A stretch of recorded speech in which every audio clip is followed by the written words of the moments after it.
Bueno, lo primero, muy buenos días a todas y a todos. Espero que mis cuerdas vocales soporten la intervención que voy a hacer a continuación. Es que ayer tuve una cena en una mesa así como muy grande y uno de mis problemas es que las cuerdas vocales no las tengo en perfecto estado. Y forcé más de la cuenta. Así que esta mañana me he levantado como si me hubiese puesto a tope de cazalla. Confieso que no he bebido, pero esta es la vocecita que tengo el día de hoy, ¿no? Bueno, lo primero, muchas gracias a la Fundación Pablo Iglesias, a la Universidad Complutense de Madrid por haberme invitado a participar en este curso de verano en el Escorial, tan interesante en los tiempos que corren, importantísimo siempre, pero, en fin, estamos en un momento procesal que digo yo, que esto nos lo tenemos que tomar muy en serio, que son todas las políticas públicas frente a la desigualdad. Y, además, me han encargado una tarea que me apasiona, que es presentar a Gerardo Gutiérrez Ardoy, para que nos hable de jóvenes y empleo. Gerardo es director general del denominado SEPE, antiguo INEM, el Servicio Público Estatal de Empleo. Bueno, yo, si me dan la palabra, es muy difícil quitármela, así que lo que hago es que me escribo las cosas para intentar ajustarme al guión, porque si no, me voy por las ramas. No obstante, si veis que me voy por las ramas, es que soy yo en estado químicamente puro. Bien, bueno, Gerardo, voy a comentar un poco su currículum, ¿no? Bueno, la formación, pues licenciado en Derecho por la UNED.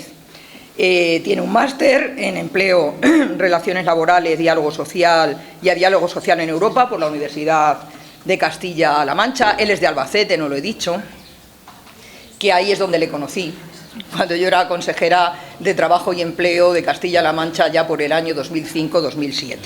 Bien.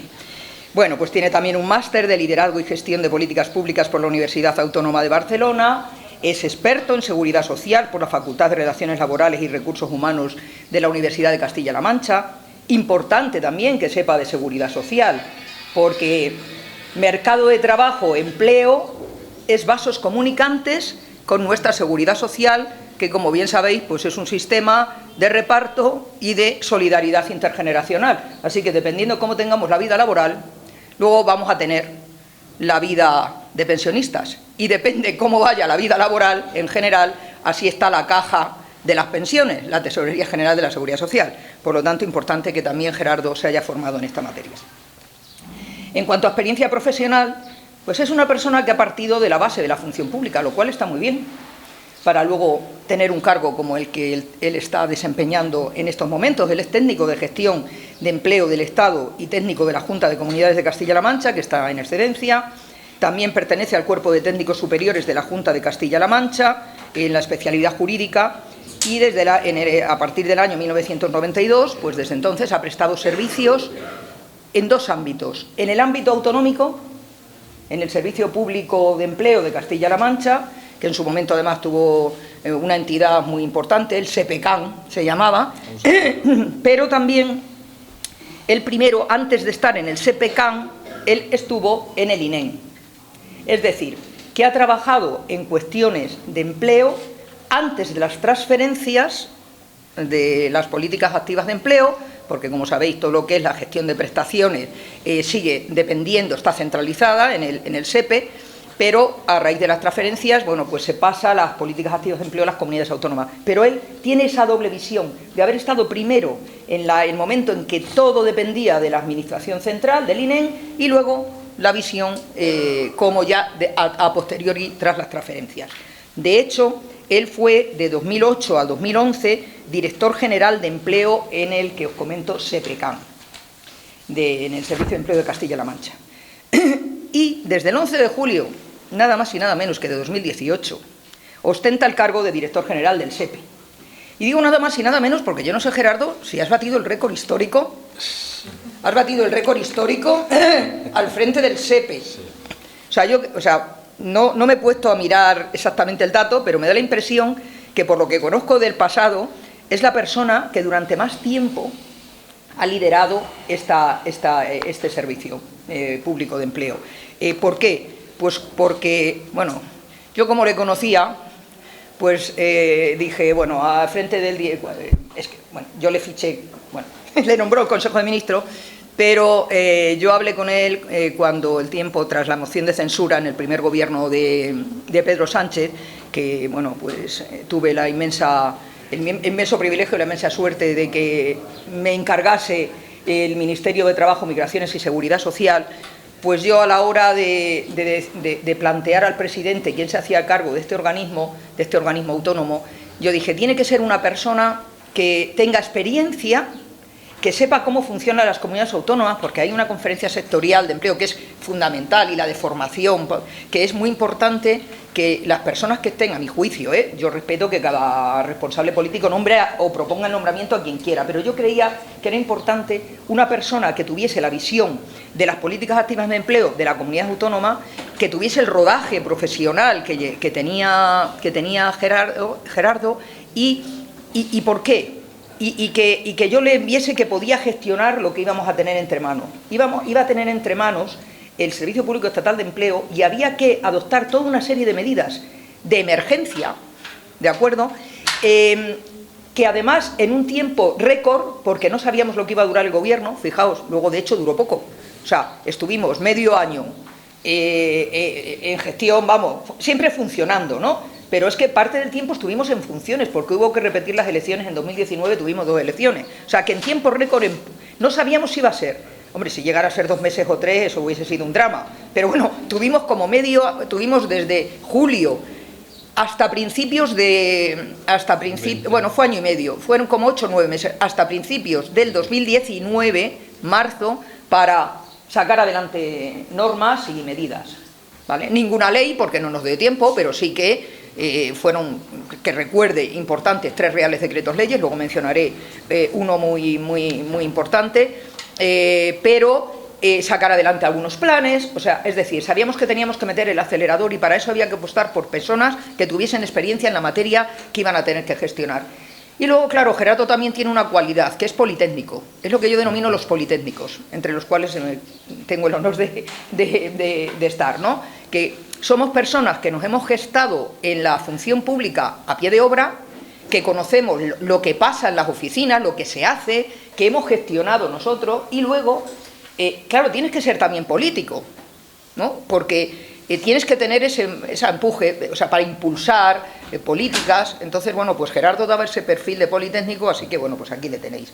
Bueno, empieza en el año 2018, pero fijaos, es que la vicepresidenta Yolanda Díaz y ministra de Trabajo y Economía Social apostó porque Gerardo y su equipo continuasen al frente del Servicio Público Estatal de Empleo, que podía perfectamente, oye, un cambio además de otra organización política, perfectamente podía haber apostado por un cambio.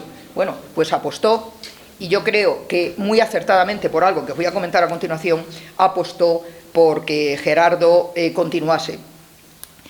Claro, yo podría estar hablando aquí varias horas de todo lo que ha liderado Gerardo en el SEPE desde que llega, por supuesto con sus ministras al frente, y esto al final es un trabajo en equipo de todo un gobierno, y no solamente ha sido Gerardo,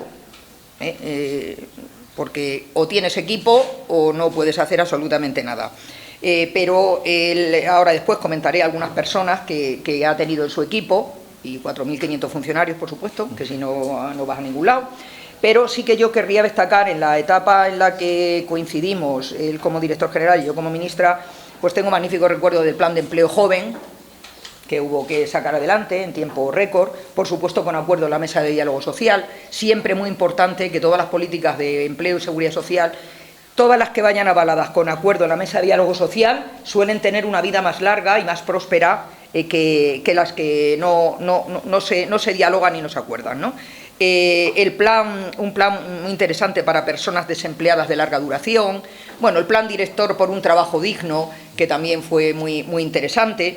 Y luego, a mi juicio, hay una cosa de la que yo me siento especialmente orgullosa, y creo que Gerardo también, y que nos costó mucho sacarlo adelante, que fue recuperar el subsidio para mayores de 52 años. que había quedado muy recortado por el gobierno anterior, no me voy a extender, pero que yo creo que aquello, ese Real Decreto Ley de 8 de marzo, si no recuerdo mal. Real Decreto Ley, sí, luego fue convalidado, si no recuerdo mal, de 8 de marzo del año 2019.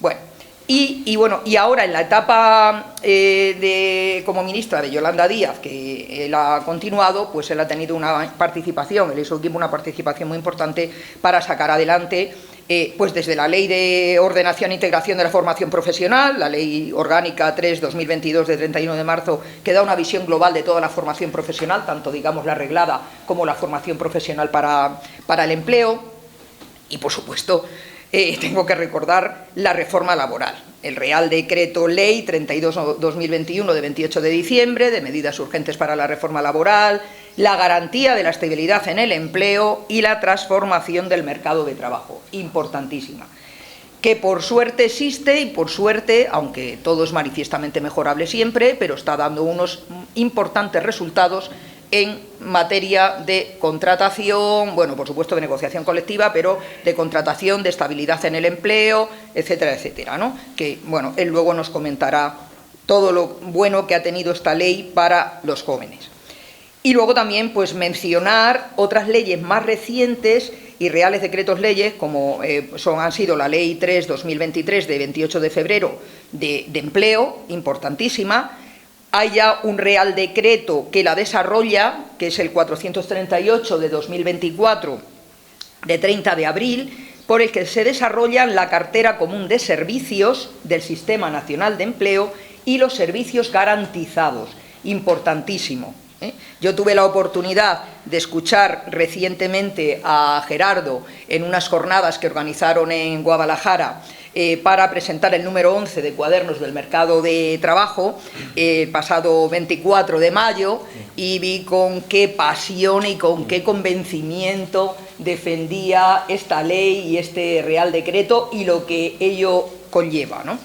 Y luego también otro reciente Real Decreto Ley, que es el de 2024 de 21 de mayo, que es el que ha reordenado los subsidios por desempleo. ¿Os acordáis? Fue este que en un momento determinado no salió convalidado en el Congreso y hubo que repetir la jugada y salió aprobado, salió convalidado.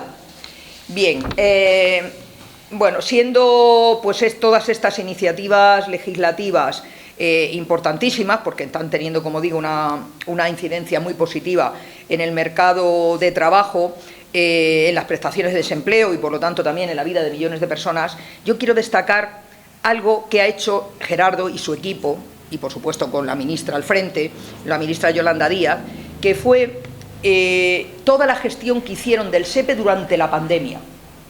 Se encontraron con un mare magnum en fin, de entidad considerable, porque de repente se encuentran con que en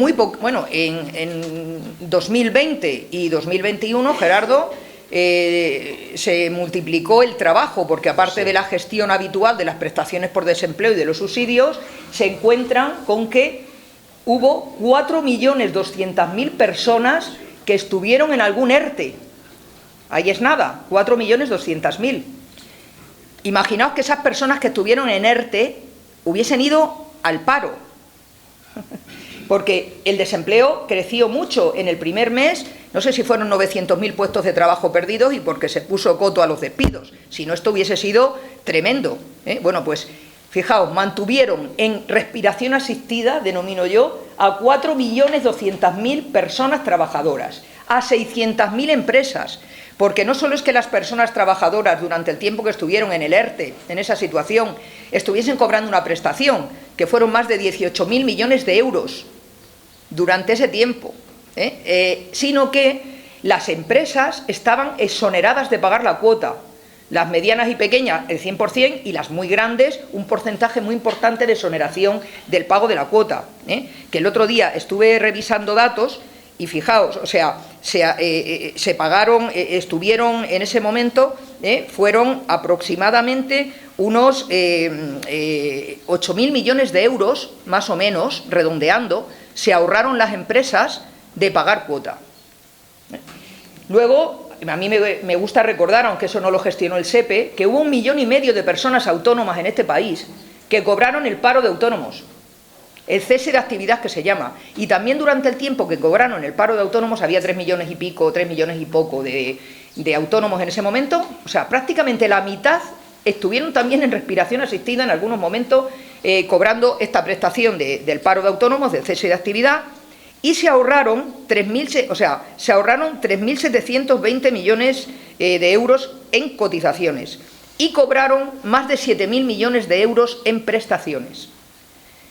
Aproximadamente entre lo que cobraron los trabajadores y trabajadoras que estaban en ERTE, el cese de actividad de los autónomos y lo que dejaron de pagar a la Seguridad Social en exoneración de cuotas, unos 40.000 millones de euros. Eso es una inversión pública que mereció mucho la pena, porque como se mantuvo todas estas personas y estas empresas en respiración asistida, ¿qué ocurre? Que luego las pudimos reanimar mejor cuando pasó el momento más álgido de la pandemia, que ojo, fue 2020 entero y 2021. Y eso ha significado que junto con el buen funcionamiento, y lo siento por los que no estén a favor de las vacunas, pero el buen funcionamiento del tema de la vacunación, cómo fuimos remontando el tema de la pandemia, eso también dio mucha confianza a la economía para tirar para adelante. Y, en efecto, se tuvieron que reanimar todos esos trabajadores y trabajadoras y también las empresas, pero no habían fallecido. Entendedme la metáfora. Así que fue mucho más fácil remontar esas personas y esas empresas y el país en su conjunto. Bien, pues yo quería, y ojo, no fue solamente Gerardo, por supuesto la ministra y su equipo, más directo, pero fue Maru Menéndez, recientemente jubilada, subdirectora de Políticas Activas de Empleo, pero también muy pendiente de todo el tema de las prestaciones, Federico Muñiz, el subdirector de Información y Estadística, Antonio de Luis, el director gerente de Fundae, que innovó, hubo que meter el acelerador en esa época para innovar todas las fórmulas de impartición telemática de cursos, porque fue muy importante a las personas que estaban en ERTE, que siguiesen formándose, en formación. Y luego, por supuesto, yo quiero aprovechar esta oportunidad para dar las gracias a los 4.500 personas más o menos trabajadoras y 1.000... del SEPE 8.000. 8.000. Y luego... de prestaciones 6.000. 8.000, vale, porque además hubo que contratar 1.500 interinos, 1.500 personas interinas. Fijaos, perdonad, teletrabajo en casa, cada uno con su equipo informático, porque claro, no había margen para dar un equipo a cada uno en su casa. O sea, que esas personas, tanto las que estaban en plantilla, digamos, como todas las personas interinas, y no es lo mismo formar a una persona interina, que yo mi primer puesto fue jefe de negociado, con lo cual también he estado ahí en la base de la pirámide. Y no es lo mismo formar a una persona que acaba de llegar a una oficina de manera presencial, que como estamos más acostumbrados, que te pregunta dudas y tú con inmediatez vas y al ordenador o se la responde, que telemáticamente. O sea, en materia de administración telemática tuvimos que hacer un esfuerzo en todas las administraciones muy grande. Y menos mal que aquí ya estabais teníais muy ensayado lo que denomináis los escritorios virtuales, ¿no?, que me comentaba el otro día Gerardo, ¿no? Así que, bueno, los retos continúan, Esto fue una etapa y yo desde luego quiero dar aquí públicamente delante de todos vosotros las gracias a la labor que hizo el Ministerio en general y el Servicio Público Estatal de Empleo en particular, sus dirigentes, sus líderes y también todas las personas que trabajan allí.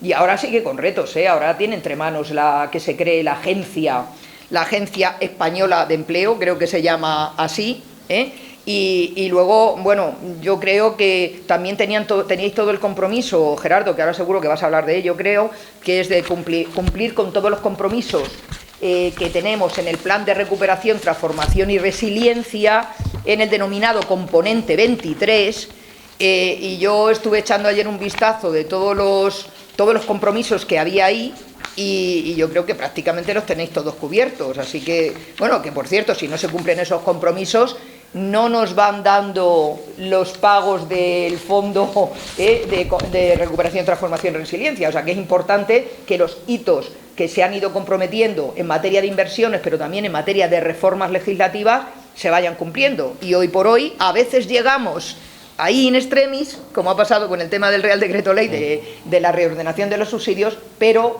llegamos. Así que, ¿queda mucho por hacer? Sí.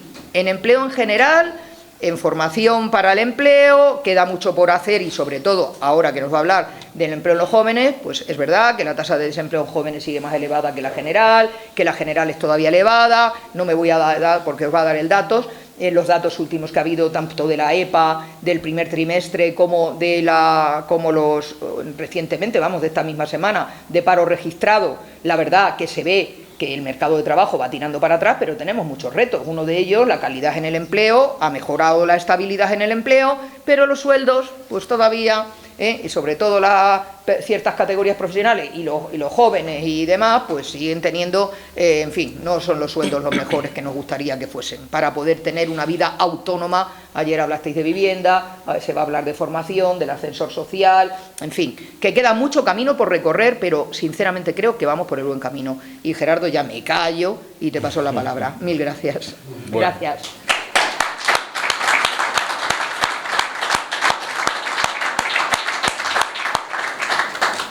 Bueno, muchas gracias a la Universidad y a la Fundación Pablo Iglesias por contar conmigo para estar en este rato tan agradable, ¿no? Porque es bueno salir del despacho y juntarse aquí, fundamentalmente con jóvenes que estáis por aquí y también con mayores para compartir reflexiones. Es un lujo de lo que te presenta Madalena, Valerio, ¿no? O sea, se nota que también es amiga, ¿no? Aparte de una fantástica gestora de lo público, ¿no? Que es lo que lleva haciendo toda su vida, ya sea como funcionaria en su momento o como política hasta este momento.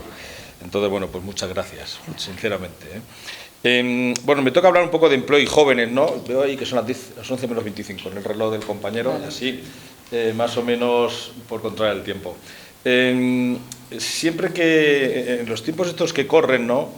De tantas incertidumbres, ¿no?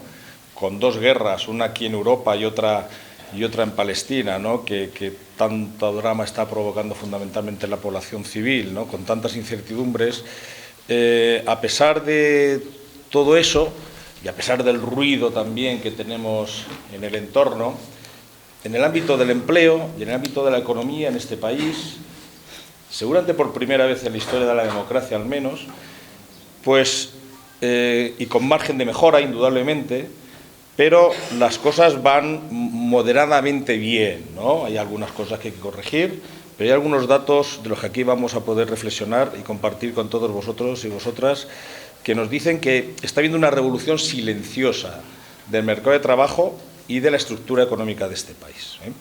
Claro, estamos siendo también protagonistas, porque todo esto no viene solo, estamos siendo protagonistas de un cambio de era. Esto no es un cambio de ciclo, estamos en un auténtico cambio de era. Todos los que estamos aquí, de una forma u otra, nos podemos parecer a Goya, ¿no? Goya fue aquel pintor que empezó pintando retratos de reyes y reinas y terminó pintando las pinturas negras, ¿no? Que era un poco el antecesor del expresionismo, ¿no? Que casi un siglo después llegaría, ¿no? Aquel hombre, pues fue el protagonista del cambio de la edad moderna a la edad contemporánea, y en 30 años de existencia sus acciones, de una forma u otra, iban diciendo que ahí estaba ocurriendo algo. Bueno, pues eso nos está pasando a nosotros en este momento. Estamos siendo protagonistas de algo en el que empezó seguramente hace 14 o 15 años con la crisis financiera, que luego llega el COVID, que ahora llega la inteligencia artificial, que ya la inteligencia artificial generativa, que ya piensa y es capaz de pronosticar, ¿no? Y esto indudablemente nos va a hacer un mundo distinto, ¿no? Y los historiadores dentro de unas décadas pues dirán, aquellos hombres y mujeres que les tocó vivir el año 20, 21, 22, 23, 24, que celebraron un curso en el Escorial en el año 24 también, pues fueron protagonistas de un cambio de era desde la edad contemporánea a otra, que le pondrán un nombre que seguramente será por la edad tecnológica o tal, y que esperemos que sea también la edad del humanismo tecnológico, ¿no? Que es un poco, en un curso como este y en un programa tan interesante en el que está hablando de políticas frente a la desigualdad, pues hay que reivindicar, ¿no? La desigualdad es la historia, es un poco el hilo conductor de la historia de la humanidad, ¿no? Ha habido muy pocas épocas en las que la desigualdad haya descendido. Hemos sido más desiguales que iguales a lo largo de la historia. Si hemos sido alguna vez más iguales, ha sido fundamentalmente en Europa, en los 40 años después de la Segunda Guerra Mundial. Es cuando descendió al menos hasta los años 70, la desigualdad, al menos en Europa. A nosotros nos tocó subirnos al carro un poco más tarde, ¿no? Y ahora sigue aumentando la desigualdad, ¿no? Con lo que sigue siendo fundamental desde los poderes públicos, pues luchar contra la desigualdad, porque algunos y algunas se empeñan en hacer una dicotomía entre igualdad y libertad, ¿no? Pues bueno, pues la igualdad es el corazón de la libertad, ¿no? Son dos principios fundamentales, son dos derechos humanos que tienen que ir de la mano, ¿no? Y para tener libertad y poder elegir lo que uno quiere, pues primero tiene que tener una igualdad, ¿no? Para partir de un mismo punto de salida, o al menos de un punto de salida lo más próximo, lo más parejo posible, ¿no? Y todo esto ligado a los tres retos en este cambio de era, ¿no? Sabéis que tenemos el reto demográfico, el reto tecnológico y el reto climático, ¿eh? Son los tres retos a los que nos estamos enfrentando de una forma u otra. Son auténticamente retos que no problemas, porque están llenos de oportunidades también en la creación de empleo, pero que tenemos que gestionar, ¿eh? El reto demográfico. En este país, y vamos dando algún dato de la radiografía de mercado de trabajo, en este país se van a jubilar en los próximos 5 años, a mí aún no, por poco, pero en los próximos 5 años 1,5 millones de personas, ¿eh? En este país, con 21.400.000 personas afiliadas, por cierto, por primera vez en la historia, 21 millones, ¿eh? Se ha creado desde el COVID 1.800.000 puestos de trabajo en este país, 1.800.000 puestos de trabajo después del COVID. Como ha comentado Madalena, si no hubiera habido ERTE, si no hubiera habido vacunas, no hubiéramos salido preparados para estar siendo los campeones en Europa en la creación de empleo por primera vez en la historia. Y hemos creado 1.800.000 puestos de trabajo. Tenemos 21.400.000 afiliados por primera vez afiliados a la Seguridad Social. Pero tenemos el reto demográfico en este país, porque hay 1,5 millones de personas a las que va a haber que sustituir en sus puestos de trabajo, ¿no? De cada 4 puestos de trabajo que se van a crear en los próximos años, 3 son por sustitución. Uno es creación de puesto nuevo, pero otros 3 son para sustituir a estas personas. Muy importante, ¿no? Claro, y esto también se debe a avances tecnológicos. Porque no es que seamos más viejos, somos más longevos, ¿no? Las palabras ya sabéis que son el germen de las ideas. No es lo mismo ser viejo que longevo. La tecnología, la sanidad en este país, por cierto, nos ha permitido ser ahora mismo el segundo país, y en unos años seremos el primero, con mayor esperanza de vida. Somos más longevos. Y eso, pues, es un reto al que hay que responder. Vamos a tener más personas jubiladas, vamos a tener más personas que va a haber que apoyar con pensiones y con sanidad y derechos y servicios sociales durante más tiempo, pero tenemos que incorporar personas en el mercado de trabajo. Y afortunadamente en este país estamos teniendo inmigración, ¿no? Que es un debate que también, en torno al que hacemos tanto populismo, ahora mismo en Europa, desgraciadamente, no se termina de dar la información real para que llegue a la opinión pública, y muchas veces la opinión pública pues se está martillando con algunos mensajes bueno, pues perniciosos, pero Europa, si tiene alguna oportunidad, de sustituir a las personas que nos vamos a ir jubilando, porque, ojo, digo que 1,5 millones de personas se jubilan en España, pero es que de aquí al 2050 en Europa habrá 80 millones menos de personas activas entre 16 y 65 años. Fijaos lo que estamos diciendo. Y en África subsahariana va a haber 800 millones más de personas activas en África subsahariana, allá a 1.500 kilómetros, ¿no? 800 millones en África subsahariana. ¿Qué significa esto? Que indudablemente, y con la boca pequeña al final los países lo están gestionando, hay que gestionar los flujos migratorios, porque afortunadamente o vienen a trabajar, por cierto, y a vivir con nosotros, o no vamos a ser, si es que queremos verlo desde el punto de vista mercantilista, no vamos a ser competitivos. Pero bueno, además también por dignidad, ¿no? Porque cuando cruzan la frontera vienen huyendo de algo, ¿no? Bueno, pues afortunadamente esa inmigración, que es una de las cosas que este país está haciendo bien, está integrando bien, tenemos un 13% de población extranjera, de la que el 17% está trabajando. Fijaros, un 13% de población extranjera y tenemos 4 puntos más de gente activa aquí en este país.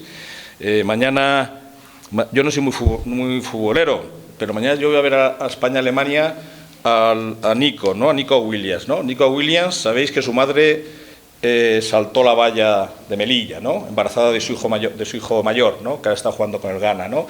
Bueno, pues es un gesto, ¿no? Es un gesto de lo que es un símbolo, ¿no? De lo que este país vamos a ser capaces de hacer con la migración, porque resulta que más del 45% del empleo creado, donde estamos siendo campeones en Europa, resulta que también es por la incorporación de las personas extranjeras al mercado de trabajo. Bueno, pues eso es un poco respecto a esa parte del reto demográfico, ¿no? Luego está el reto tecnológico, ¿no? Bueno, pues claro, es que el mercado de trabajo son diarios los informes que están saliendo, ¿no? De cómo va a impactar la inteligencia artificial y la inteligencia artificial generativa, ¿no? en el mercado de trabajo, ¿no? Esta misma semana un informe del FMI, del OCDE, de alguna consultora. Bueno, tenemos que ir gestionando, ¿no? Porque no hay un determinismo que no podamos resolver con respuesta desde lo público, ¿eh? No estamos abocados a que la inteligencia artificial destruya más puestos de trabajo de los que cree y que nos haga la vida peor y perjudique el PIB y tal. Bueno, hay informes que nos dicen, oye, no, mira, si la inteligencia artificial se complementa con el trabajo de los trabajadores y trabajadoras, habrá más productividad, con lo que habrá más riqueza y se podrán redistribuir más la riqueza, ¿eh? A nivel tributario, que quizá es la reforma que le falta a este país, por cierto, de las que tenemos conveniadas con la Comisión, porque efectivamente en materia de empleo y relaciones laborales ya hemos cumplido, por eso, entre otras cosas, nos han ingresado los 10.000 millones últimos que nos van a ingresar, 40.000 millones de euros nos ha ingresado ya Europa. Pues decíamos, efectivamente, en el ámbito tecnológico hay que hacer una reforma tributaria, ¿eh? Seguramente habrá que pensar en algún impuesto en el que a las empresas paguen más por tener menos trabajadores, porque la tecnología que hayan incorporado le da la suficiente productividad para no tener a suficientes trabajadores, ¿no? Y que empresas que siguen creando más empleo tributen menos. Bueno, quiero decir que hay algunas medidas puestas encima de la mesa para esta reforma tributaria que este país tiene que hacer en los próximos años y en el que tenemos un margen de mejora importante. También, por cierto, para la financiación, y de eso sabe mucho Madalena, la financiación también de la seguridad social, ¿no? O sea, es que tenemos un sistema de pensiones donde fundamentalmente son las cotizaciones en este país, ¿no? Lo que están financiando, ya hay margen de maniobra. Eso respecto a la tecnología. Por cierto, cuando hablamos de tecnología, el reto, y este país lo estamos haciendo bien, hace más de 20 años se cableó, nos encontrábamos nuestras calles llenas de zanjas con aquellos cables de fibra óptica que no sabíamos muy bien qué iba a llevar a este país, y resulta que ahora mismo este país es el segundo país mejor conectado de Europa a nivel tecnológico, por aquello que sí, por algunas decisiones, ¿no?, que se tomaron hace 20 años ahora, muy importante, ¿no? Y que nos hace que ahora importantes empresas se vengan aquí, se instalen, y por cierto, como somos una potencia en energías renovables, el coste de la factura a estas empresas se ahorran dinero, ¿no? Ahí está habiendo decisiones estratégicas en Zaragoza o en Talavera, donde empresas importantes tecnológicas están invirtiendo miles de millones de euros solamente porque saben, entre otras cosas, 2 cosas saben, o 3. La primera, que la factura de la luz va a ser más barato que en cualquier otro país de Europa. La primera, ¿eh?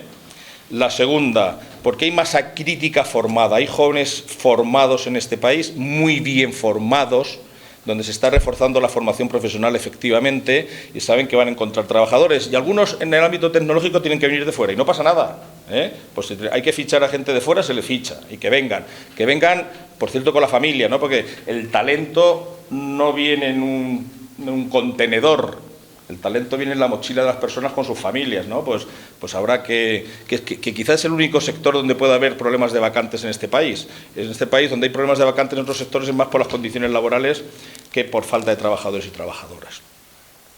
Y en tercer lugar, que decía por lo que decía por lo que se instalan, pues porque la marca España la hemos vendido bien en este país. Es un país donde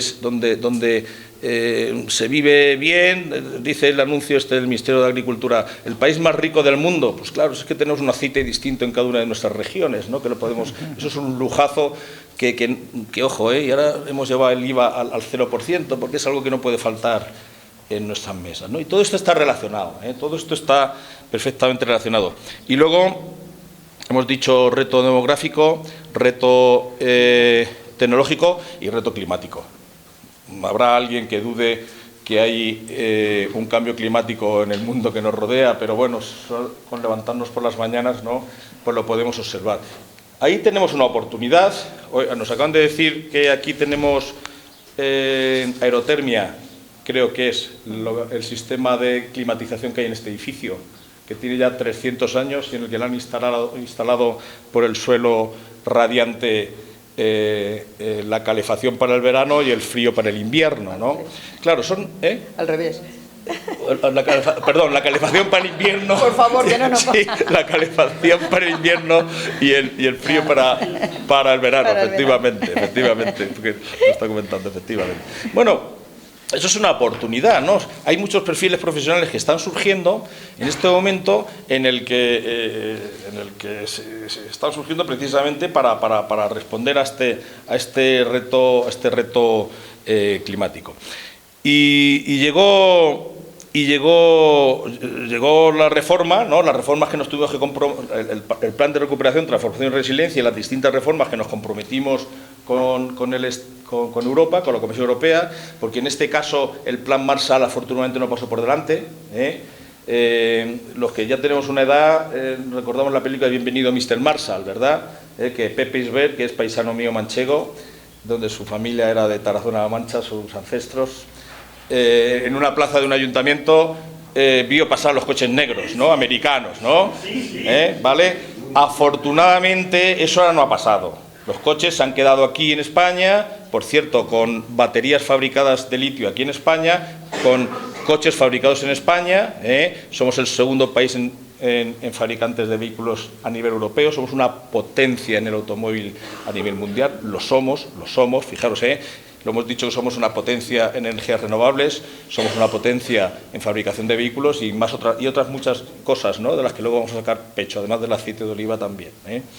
Bueno, pues en este caso el plan Marshall, de más de 170.000 millones de euros, lo hemos aprovechado y lo estamos aprovechando bien.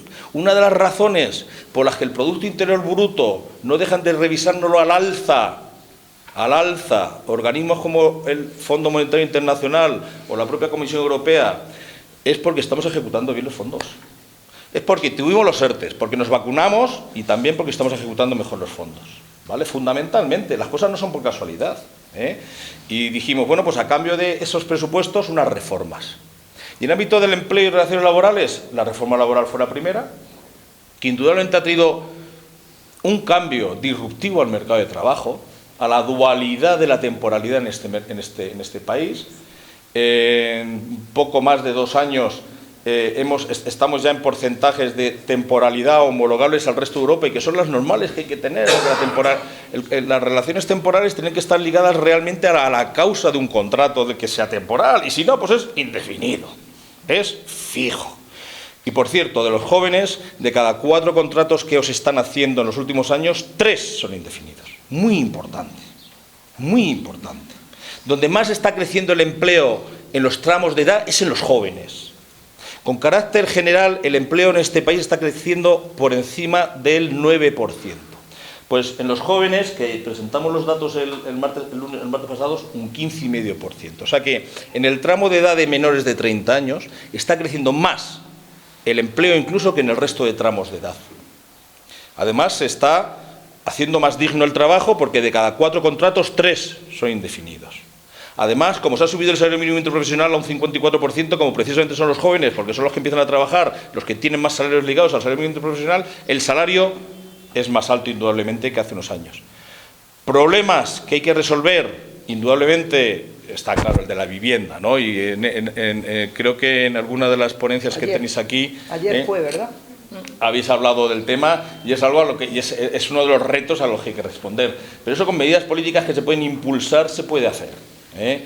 Pero en el resto de datos la radiografía indudablemente es positiva. Juntamente con aquella reforma laboral hicimos también la reforma de la Ley de Empleo, ¿no? Que es la que nos tocó más directamente al SEPE, ¿no? La Ley de Empleo, lo que hemos dicho es, bueno,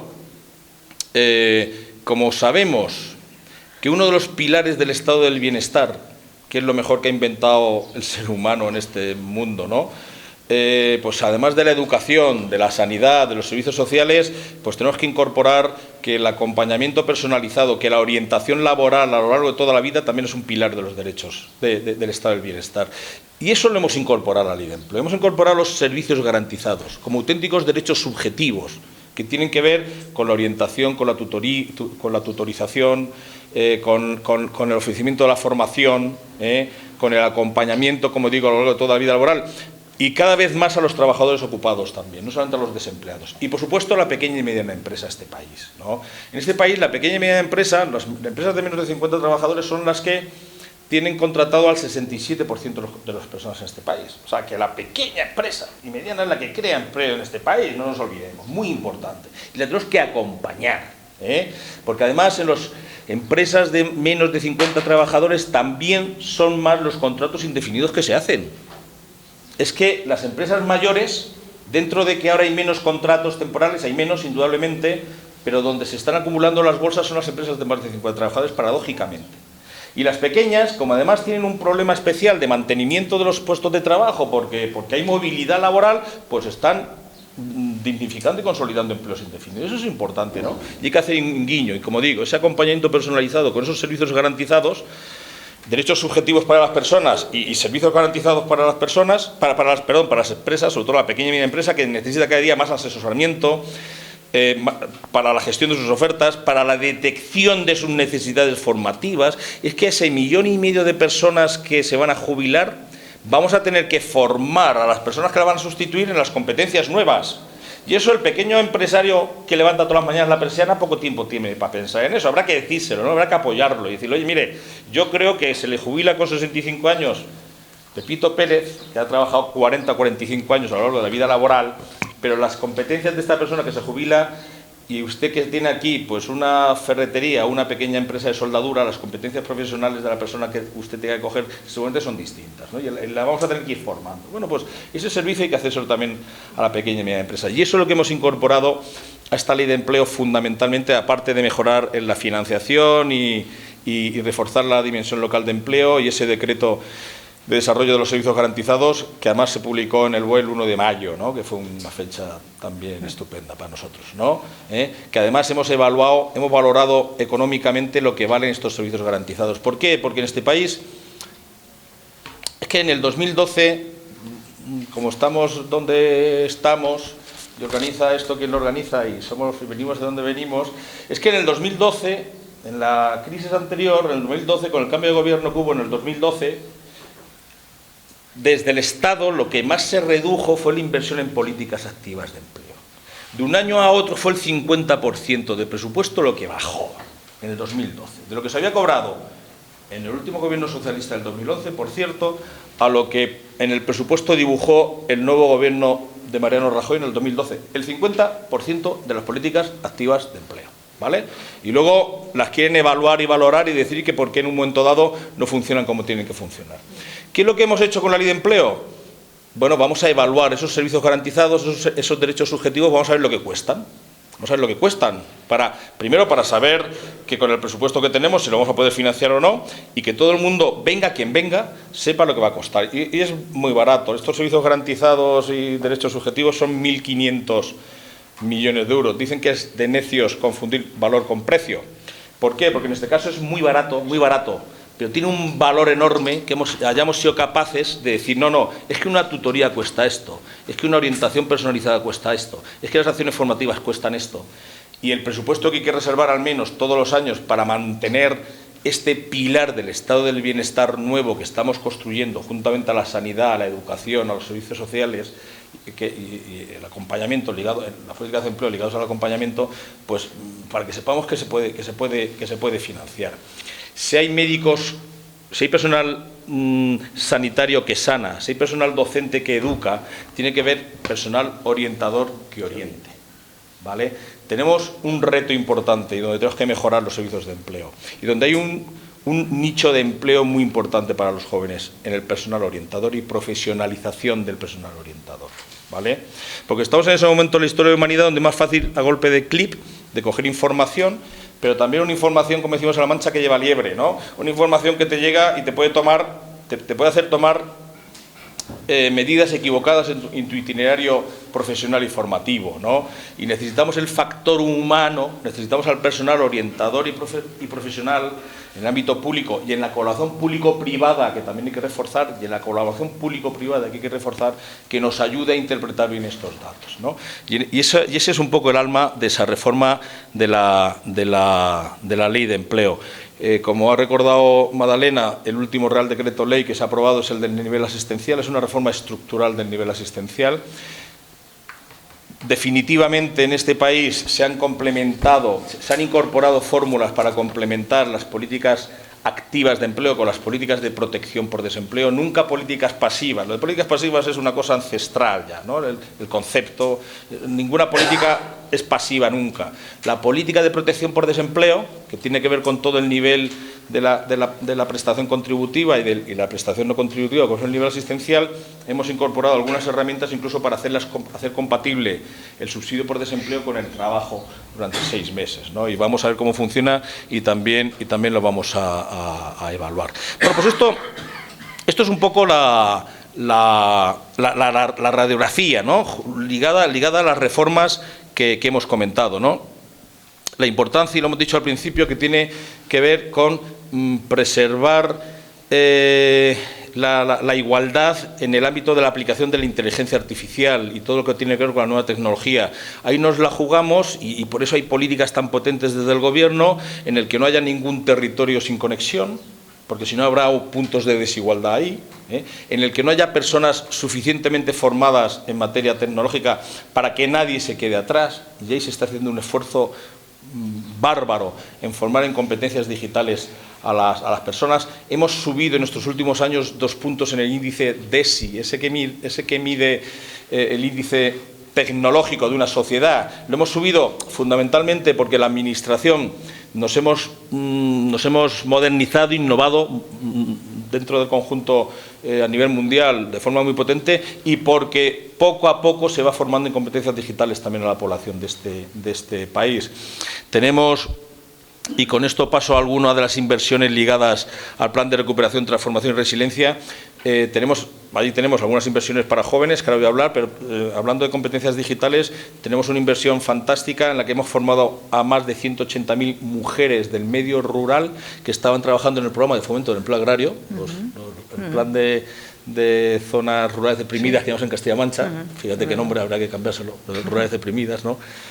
Pero a todas estas mujeres que están trabajando en los planes de empleo en zonas agrícolas, les hemos asegurado y les hemos formado en competencias digitales básicas, ¿no? Y cuando hemos visitado estos cursos, estas mujeres que nos decían, bueno, lógicamente cuando se les incorporó a la formación llegaron con muchos apuros y muchas incertidumbres y nos estuvieron diciendo, oye, mira, decían ellas, muchas de ellas, primero, son las que nos fueron pidiendo más cursos, porque empezamos con un curso de 30 horas y al final nos han ido pidiendo más y le hemos completado hasta 150 horas a la mayoría de ellas.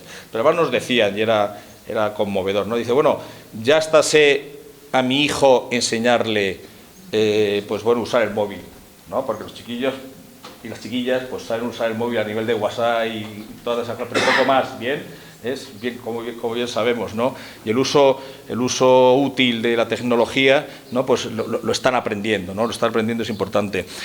Inversiones importantes en el Plan de Recuperación, Transformación y Resiliencia. Fundamentalmente hemos tenido 3 para jóvenes, en el ámbito del Plan Joven, que lo seguimos desarrollando hasta el año 25 y que ya digo que como han dado buen resultado las hemos incorporado al presupuesto del SEPE. El presupuesto del año 25, que es el primer año sin fondos, que lo estamos ya haciendo, por mucho que haya ruido, incertidumbres y tal, el presupuesto del 25, pues como lo normal es que, como hay voluntad de seguir gobernando, estamos en este momento elaborando el presupuesto del 25. Como es el primer año en el que ya va a venir ya sin fondos, porque los fondos llegaron hasta el 23, que estamos terminando de ejecutar, los fondos de Europa me refiero, En el presupuesto del 25 ya hemos incorporado presupuesto para cubrir parte de estos 3 programas que os voy a comentar. Uno de ellos es le hemos llamado Tándem, ¿no? Son programas mixtos de empleo y formación, son escuelas taller, que quizás suenan más, ¿no? Las escuelas taller las inventó en este país Peridis en el año 85. Peridis, que sabéis que es un arquitecto más de viñetista del país, pues tenía la inquietud en el año 85, que fijaros cómo estaba este país, recién empezada prácticamente la democracia, y decía, joder, el arte románico de Castilla y León, él es de Castilla y León, dice, a ver cómo lo vamos a mantener y recuperar. Entonces dice, bueno, vamos a ver si, como hay un problema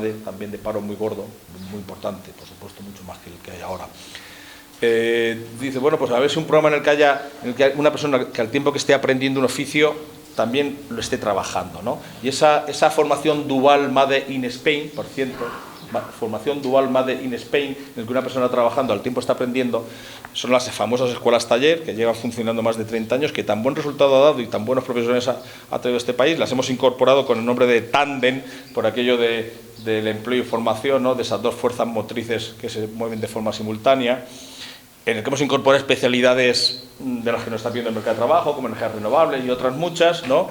Y para jóvenes menores de 30 años sin cualificación, o incluso sin cualificación, pero que no tienen la cualificación que se les da con el Tándem, pues estamos incorporando, se han formado, están en este momento trabajando, al tiempo que se forman 2.500 jóvenes en este país. Acabamos de hacer la última convocatoria. Una muy interesante ha sido la primera experiencia profesional.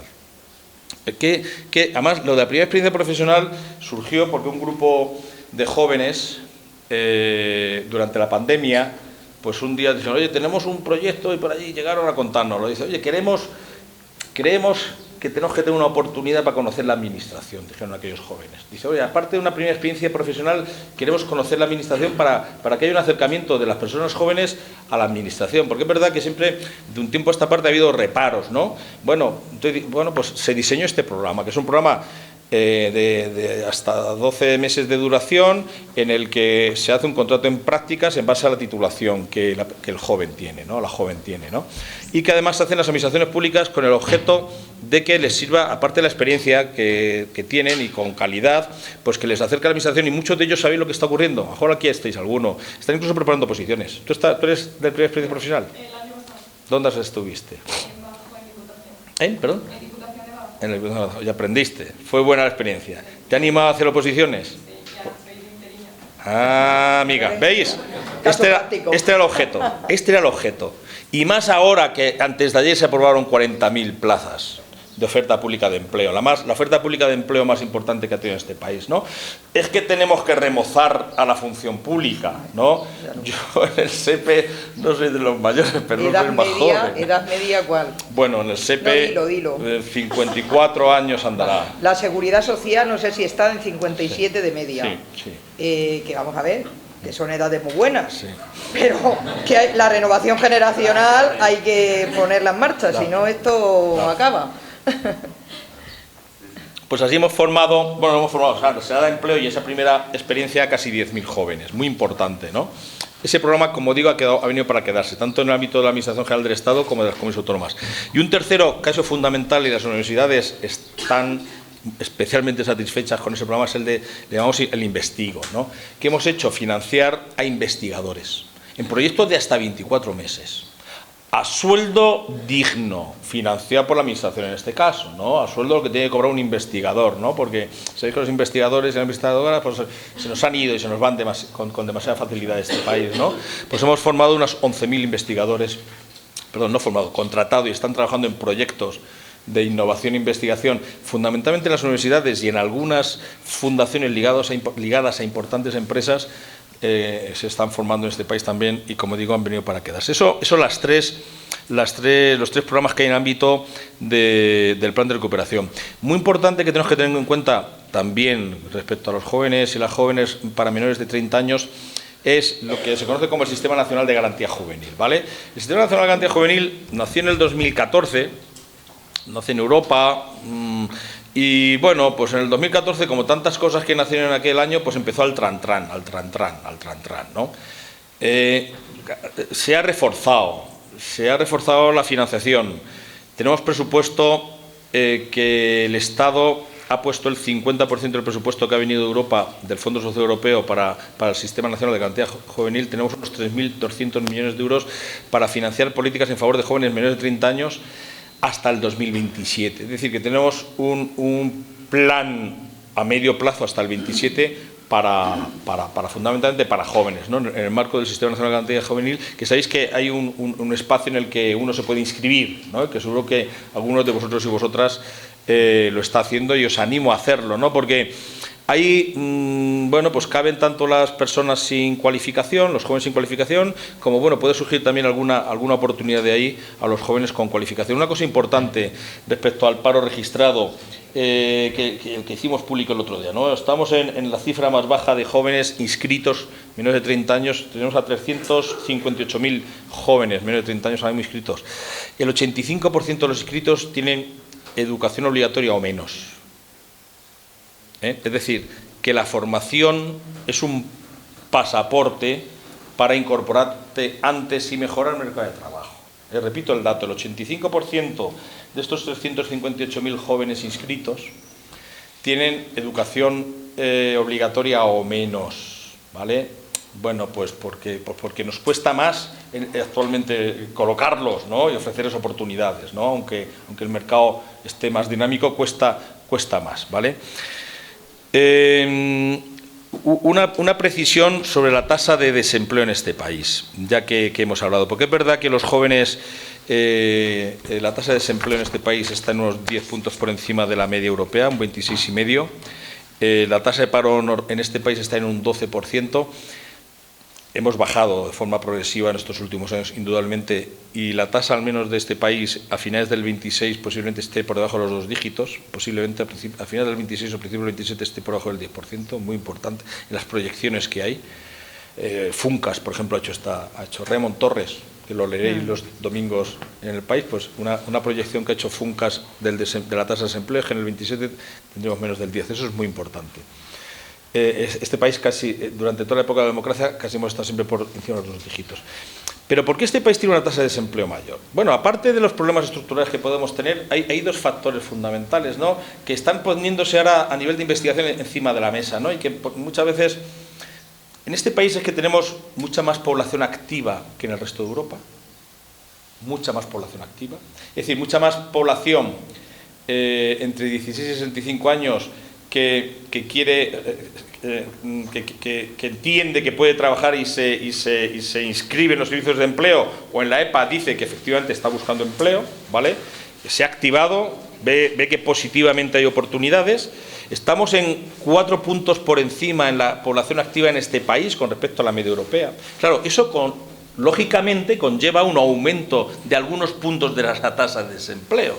Ese desfase en la población activa que tenemos de más de 4 puntos. Y es verdad que en este país, como además la mujer se incorporó al mercado de trabajo más tarde que en Europa, lógicamente la incorporación de la mujer de forma exponencial y afortunadamente, y como tiene que ser, al mercado de trabajo, también ha llevado que crezca esa población activa.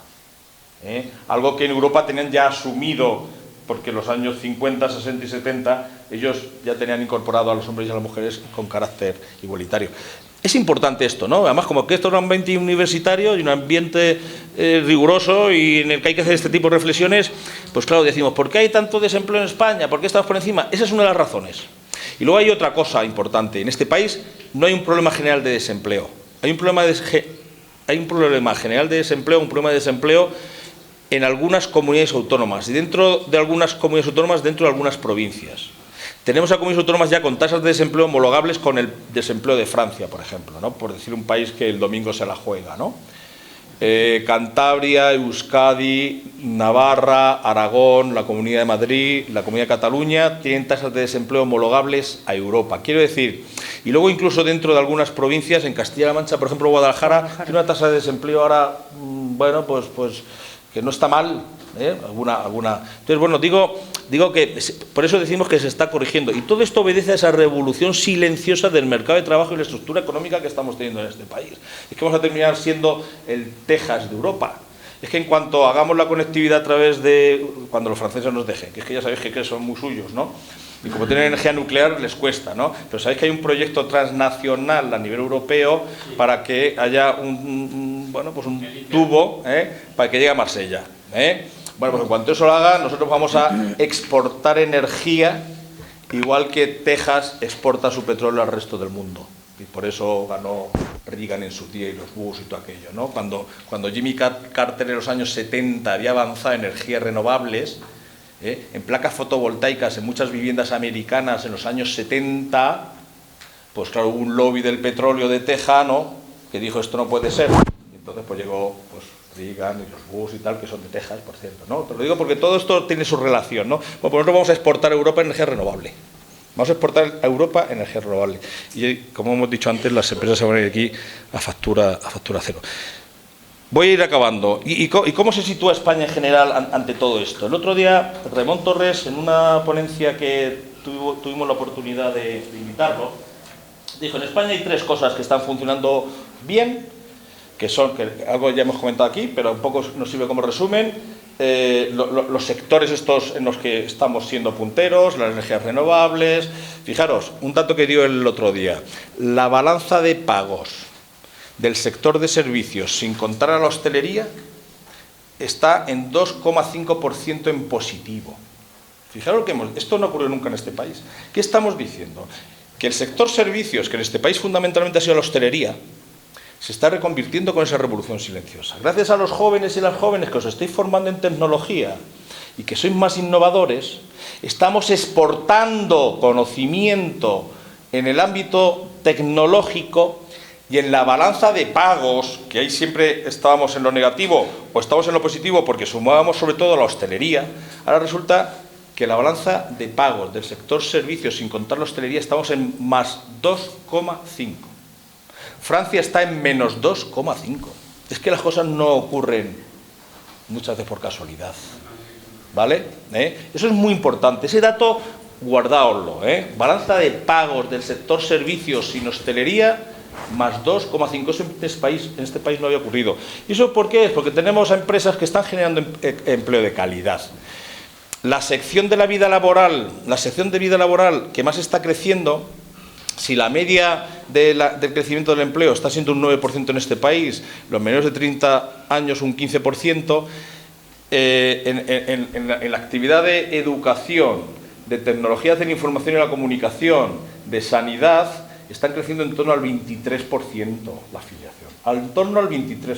Es otro cambio disruptivo que lo está llevando el hecho de que seamos un país competitivo también en estos sectores.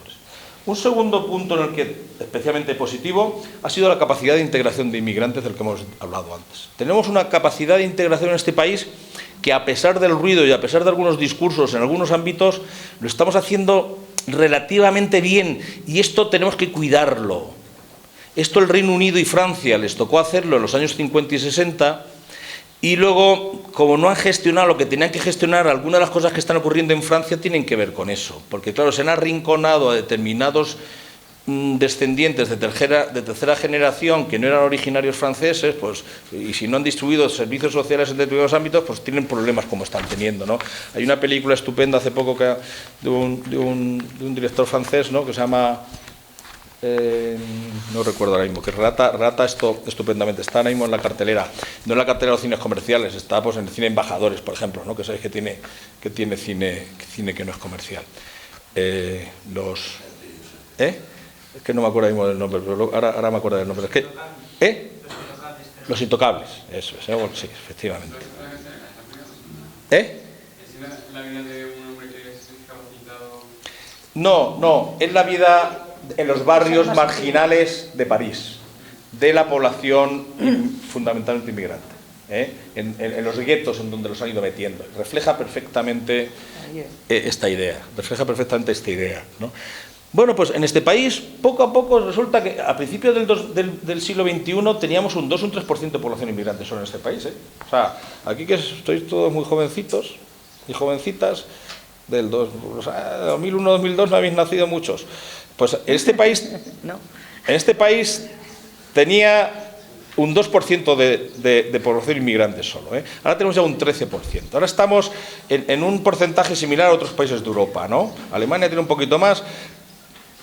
Y uno sale a la calle, con carácter general, no hay un ruido con la migración, por mucho que muchas veces nos intenten hacer ver, ¿no?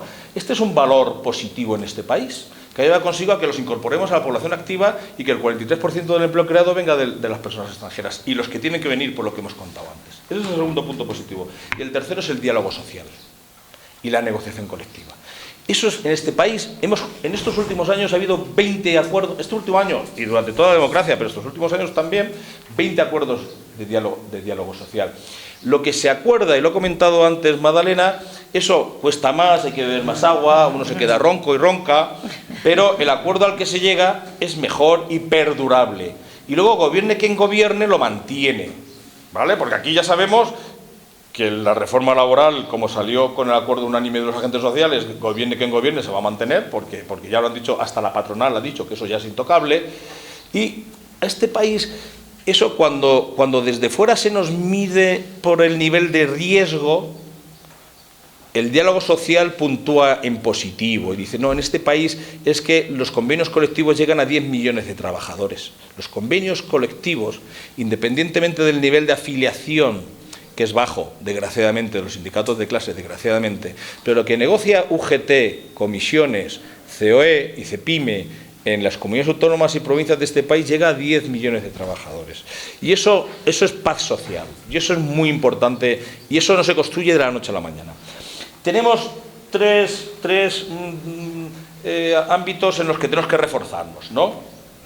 Hay que mejorar la articulación entre las políticas educativas, laborales y el tejido empresarial.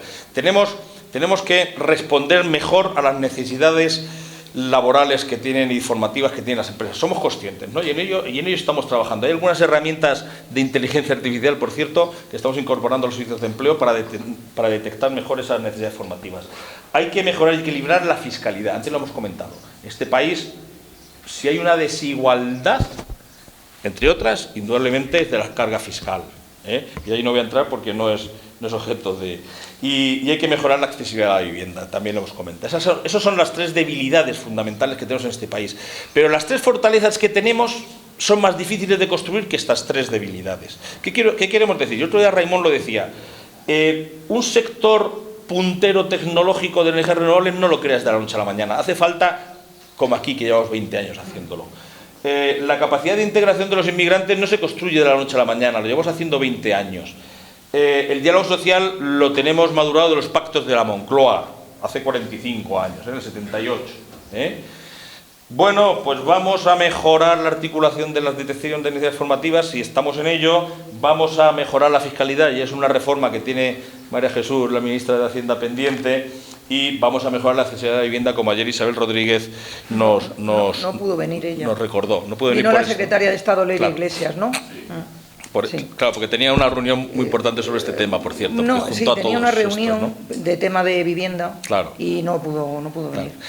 Y ya por terminar, y solamente recordar, ¿de qué estamos hablando aquí, ¿no? Cuando hablamos de la parte de reforma de relaciones laborales y reformas de las políticas de empleo, de ese cuarto pilar del estado del bienestar, para renovar ese contrato social tácito que se hizo en Europa después de la Segunda Guerra Mundial, al que nosotros nos encaramamos un poco tarde, a finales de los 70 y 80, y que no solamente hay que renovar ese contrato social, hay que renovarlo.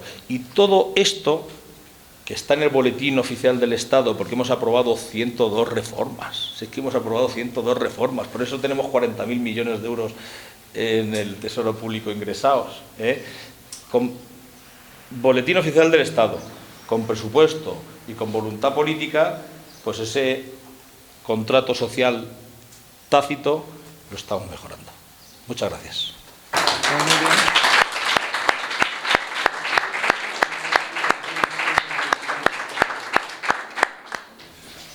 Bueno, pues ha llegado el momento de atender a vuestras preguntas o alguna consideración que queráis hacer.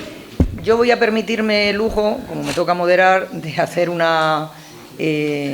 apuntalar una cosa que acaba de decir Gerardo, que yo he comentado también al inicio, que es la importancia que tiene que cuando sacamos adelante una reforma legislativa vaya avalada por el mayor acuerdo político posible, unanimidad, ojalá algún día, en algunas cosas, aunque veis en el Congreso de los Diputados habitualmente un clima enrarecido, pero hay cosas que se sacan por unanimidad. Pero bueno, es complicado la unanimidad, pero por lo menos con una mayoría razonable. Y luego el tema que nos envidian en todo, bueno, yo muchas veces cuando en mi tiempo de ministra, cuando iba por ahí a foros internacionales, una de las cuestiones que más me preguntaban cuando tenía reuniones o multilaterales, o sobre todo las bilaterales que tenía con responsables de empleo o seguridad social de otros países, cuando os hablo de otros países, siempre tenían mucho interés en qué estábamos haciendo en España en ciertas cuestiones, nuestros queridos hermanos latinoamericanos, pero no solamente ellos. O sea, yo es que he tenido reuniones con el secretario de Empleo, secretario de Estado de Empleo de Estados Unidos de Norteamérica, con personas de Japón, con responsables de Japón, por supuesto de la Unión Europea, Francia, Alemania, Italia, era muy, incluso con algunos países, con los responsables de algunos países árabes.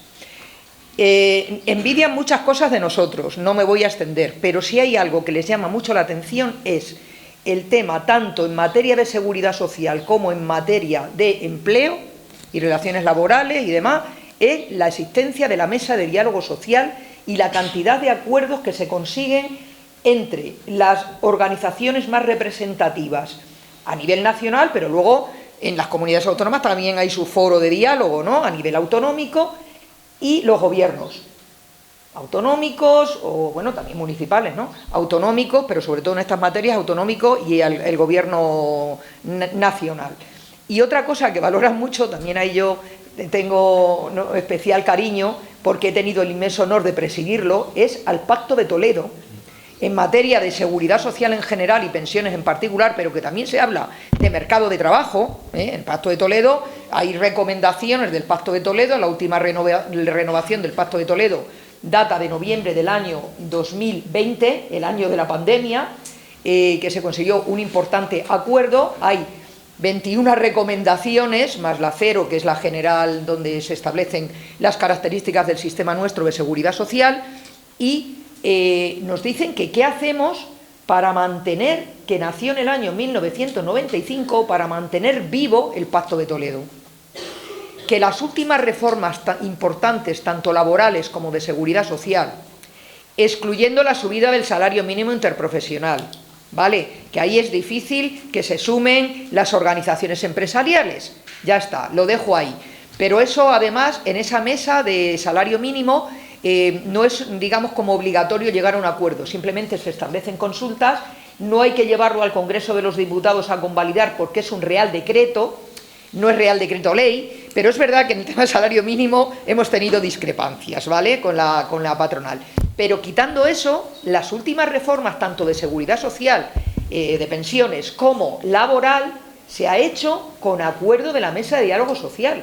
Bueno, pues que sepáis que fuera se envidia nuestra capacidad de diálogo y acuerdo, tanto en la mesa de diálogo social como en el Pacto de Toledo.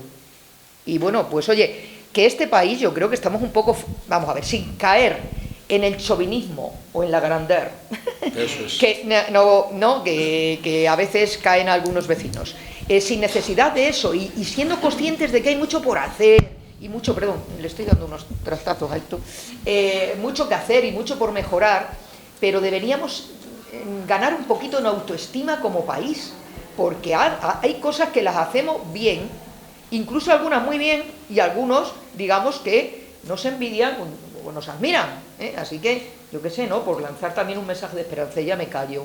Intervenciones, que queráis. Venga, ok. Hola, buenos días. Yo quería una pregunta para Magdalena Valerio. Quería preguntarle, en primer lugar, por ejemplo, la reforma laboral de 2012, que fue la que hizo el Partido Popular, sí que incorporaba una posibilidad de descuelgue, entonces quería preguntarle si puede profundizar en esa cuestión y qué opinión le merece o cómo impactó. Y luego sí que quería también preguntarle cómo es en general la relación del Ministerio de Trabajo con los sindicatos en las mesas de negociación, Y pues también un logro que ha habido del Ministerio de Trabajo actualmente, que está Yolanda Díaz, sí que ha sido el estatuto del becario, para que lo firmó. Y si cree, o durante su etapa en el Ministerio de Trabajo, también intentó negociar con las universidades de cara a las prácticas curriculares de nosotros, de los universitarios, y si cree que las universidades también están por la labor de colaborar y demás, o si cuesta.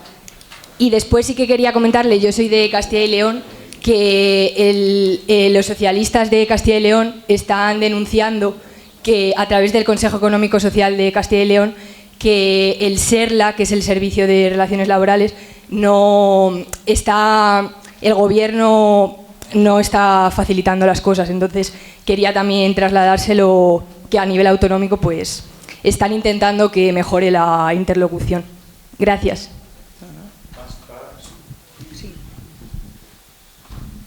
Hola, buenas tardes. Bueno, ayer estuve hablando un poco de salud mental y estamos aquí hablando de jóvenes y empleo. Para mí es fundamental que la gente joven con discapacidad tenga empleo, y esto es así porque yo tengo 40 años y hasta que no tuve 38 no pude tener un trabajo de tipo indefinido por muchas razones. O sea, lo contrario, no tenía experiencia, no podía estudiar porque estaba malo, tampoco tenía un trabajo y era una comilla que se muerde, una pesquera que se muerde la cola. Entonces, me informan del Ayuntamiento de Zaragoza a un técnico que trabaja para el Grupo Socialista Municipal, porque quiero llevar a cabo en unas 2 tardes a la semana en Zaragoza una iniciativa legislativa popular sobre salud mental. Y una de las patas que creo que tendría que tener esta iniciativa sería jóvenes y empleo con discapacidad. Entonces me gustaría saber si ustedes me podrían decir algún sitio en la administración, aparte que ya he dicho del Ayuntamiento de Zaragoza, donde me pudieran asesorar para llevar para el contenido de esta iniciativa legislativa popular, que son 15.000 firmas, que es lo que hace falta. Gracias.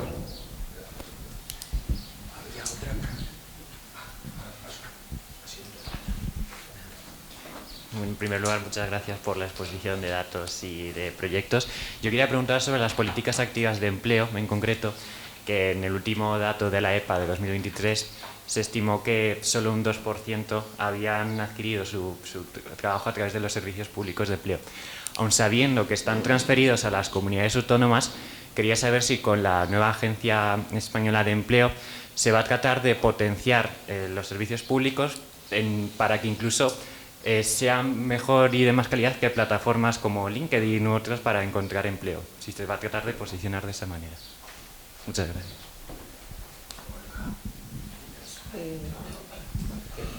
Bueno, daros las gracias sobre todo a Magdalena, que es un lujo tenerla aquí de presentadora de esta ponencia. Y Gerardo, desde luego,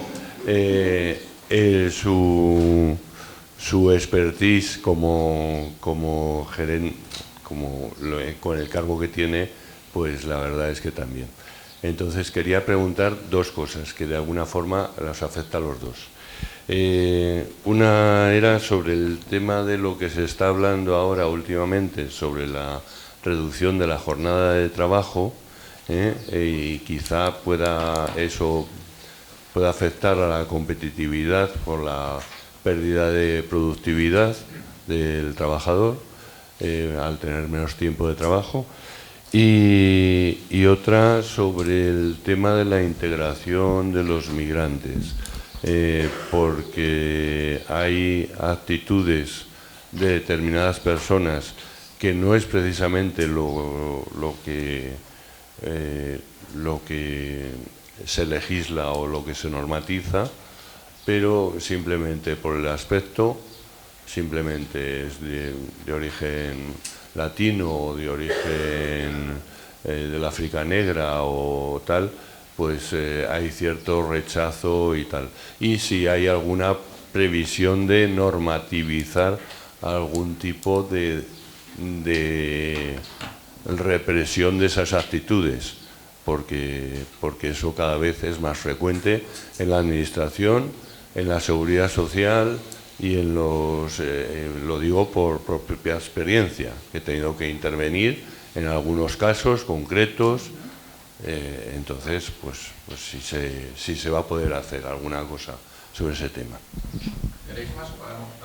Sí, bueno, es que ya ahí... Bueno, a la primera pregunta no me...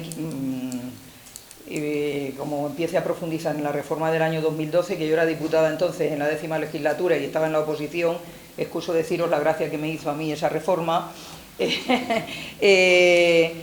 me quiero... Bueno, es que con el tema de los convenios colectivos, tú me planteas el tema del descuelgue, pero ahí lo más impactante fue lo de dar primacía al convenio de empresa frente al convenio de sector, el tema de la prohibición, o sea, la afectación que tuvo el tema de la ultraactividad de los convenios colectivos, el que un convenio colectivo siga en vigor hasta tanto en cuanto se negocie el siguiente, se limitó mucho este asunto.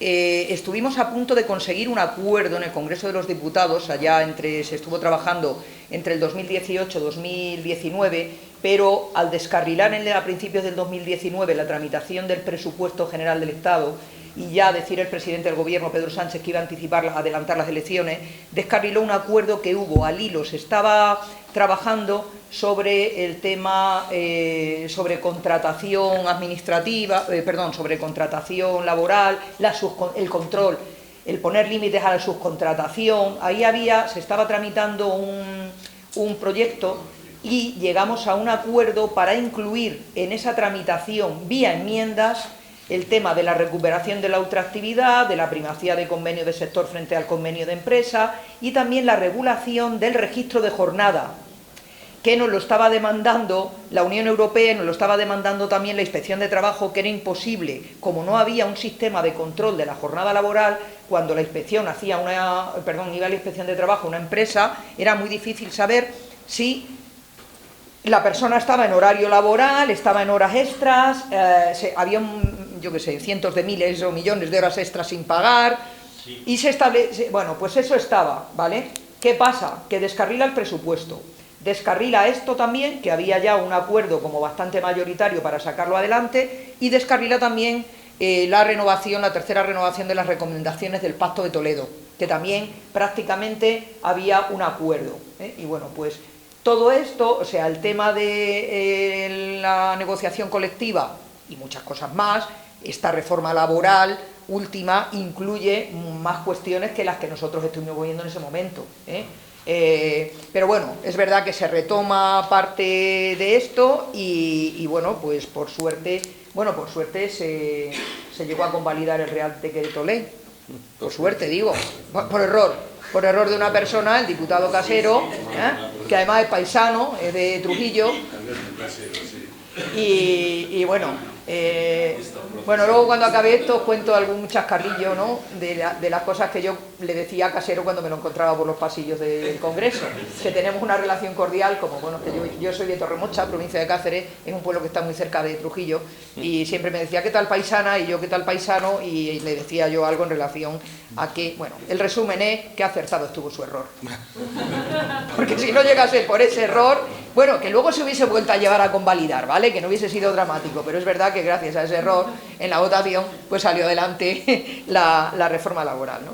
Luego, ¿qué relaciones hay del Ministerio de Trabajo con los sindicatos? Vamos a ver, Ministerio de Trabajo, que sabéis que bueno, en la época que yo fui ministra estaba unido Trabajo, Seguridad Social y Migraciones. Luego en el año 2020, en enero, se dividen los dos ministerios, pero para los dos ministerios es fundamental el tema de la buena relación, a ser posible cordial, dentro de, cuidado, debates a veces que llegan hasta altas horas de la madrugada. Yo no viví el año 2020, de cuando el confinamiento, pero yo, vamos, creo que era todo el día allí encerrados, Escrivá en su ministerio y la ministra Yolanda Díaz en el suyo, porque ahora están en distintos edificios, pues las negociaciones a veces se prolongan hasta altas horas de la madrugada y hay mucho tira y afloja, pero se intenta, vamos a ver, la discrepancia no es incompatible con la cordialidad y con el respeto, que fue la directriz que yo marqué también tanto cuando estuve en el ministerio, que recomendé y que rogué, tanto cuando estuve en el ministerio y me tocaba presidir la mesa de diálogo social, como cuando presidí el Pacto de Toledo. Imaginaos la pluralidad que hay en el Congreso de los Diputados. Y os tengo que confesar que ocurre en la mesa de diálogo social, y desde luego yo fue lo que viví en la presidencia del Pacto de Toledo, que daba igual Y en este caso voy a poner extrema derecha y más desde Vox, desde el representante de Vox hasta Esquerra, Bildu, pasando por todos los del arco parlamentario, hubo respeto. Hubo respeto, no había insultos, no había bronca, eso sí, había discrepancias y había tira y afloja. O sea, que es fundamental el que haya una relación, y vamos, si incluso consigues una relación cordial en lo personal, de vez en cuando tomarse un café, no pasa nada, no pasa nada. Todo por el diálogo y todo por el acuerdo. O sea, hay que invertir muchísimo tiempo, sí, porque el ordeno y mando, y el manu militari es más fácil, por imposición. Y cuando existen mayorías absolutas, lo que se llama el rodillo. Bien, vale. Cuando una reforma se impone manu militari, ¿sabéis lo que pasa? Que en cuanto llega otro gobierno, la revoca. O sea, como adoptes una reforma, como fue la reforma laboral o la reforma de las pensiones, 2012 reforma laboral, 2013 reforma de las pensiones, sin acuerdo en la mesa de diálogo social, pero ni siquiera con los empresarios, con informes demoledores del Consejo Económico y Social en contra de esas reformas, y por supuesto sin acuerdo político, nada más que con una mayoría absoluta. Bien, pues ¿qué pasó? Pues que luego no es que llegue un gobierno y lo revoque, es que el propio gobierno que lo ha adoptado, en cuanto empieza a quebrar la paz social, pasó con la reforma de las pensiones de 2013, el 0,25% de subida, ¿os acordáis? El índice de revalorización del 0,25% y el factor de sostenibilidad. Vale, estupendo. ¿Qué pasó? En cuanto empezó a subir el IPC, mientras el IPC estaba en negativo, vale, 0,25%. En cuanto empezó a subir el IPC, ¿qué tuvo que hacer el propio gobierno en aquel momento de Mariano Rajoy en el 2018 para poder aprobar el presupuesto general del Estado del 2018? Porque si no, Ciudadanos, yo creo que fue Ciudadanos y PNV no le apoyaban el presupuesto. ¿Qué tuvo que hacer? Pues excepcionarlo de 0,25% y empezar a subir las pensiones un poquito más. Y además se montó bronca en la calle. Los sindicatos, los partidos políticos de la oposición. Mirad, diálogo social, acuerdo político, diálogo social es fundamental para que en un país haya paz social. Y que haya cohesión y mano izquierda, claro, hay que tener pues esto. Y luego, el estatuto del becario, vamos, total, era una asignatura pendiente. Ya esto, un poco el tema de que se cotizase durante las prácticas, se estableció en el gobierno en la época que yo fui ministra, no ha sido pacífico. No ha sido pacífico, no sé cómo estará en estos momentos, no le he perdido un poco la pista, pero no fue pacífico con las universidades, y eso que hay una bonificación enorme, o sea, que es que la cuota un 95%, pero bueno, ya está, hay que hacerlo, y que además es una manera que yo creo que, fijaos, es una manera de enganchar, y aquí estáis muchas personas jóvenes, es una manera de conectar a los jóvenes que están en prácticas con la seguridad social también, que empiecen a cotizar, que empecéis a cotizar y que tengáis una visión más positiva del futuro de la seguridad social. Porque yo soy la primera que en una comida familiar, ¿verdad?, un domingo, no era el lugar más idóneo, que mi hijo me preguntó, pero bueno, madre, nosotros vamos a cobrar pensión, ¿no? Porque hay como una especie de que el futuro de las pensiones, o sea, que van a quebrar el sistema, que esto es un desastre, que vosotros vais a cotizar para pagar las pensiones de los actuales pensionistas, pero que no vais a cobrar pensión nunca. Y yo lo que le respondí a mi hijo, pues bueno, no es el momento procesal, ¿no?, para ponernos a hablar en mitad de la comida de esto, pero les di una teórica, le dije, claro, le pregunté a mi hijo, digo, ¿tú crees que en este país va a haber un momento que no trabaje nadie, y no cotice nadie? Hombre, no, madre, eso no va a ocurrir. Digo, vale, bien, pues entonces, como estamos en un sistema básicamente contributivo que se financia por cuota, mientras haya trabajadores y trabajadoras que trabajéis, ¿verdad?, pues va a haber dinero para pagar las pensiones. Digo, lo que hay que luchar es porque la pensión que cobréis sea digna en el presente y sea digna en el futuro.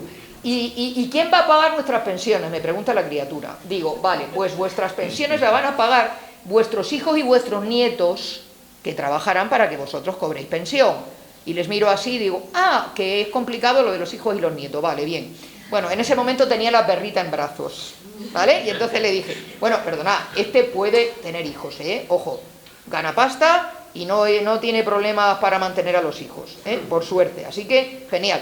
Digo, bueno, pues nada, digo, no sé, digo, bueno, no os preocupéis que vendrán hijos y nietos de otros países que huyen de la miseria, de las guerras, de tener pocas expectativas de vida, y van a seguir viniendo a este país, fundamental para el mercado de trabajo y fundamental para mantener el sistema público de pensiones, porque aportan bastante más de lo que cobran en prestaciones, aunque hay algunos que digan que están todo el día viviendo de paguitas. No, trabajan todos los que pueden, y encima en trabajo duro y a veces con discriminación y mal retribuidos, ¿eh?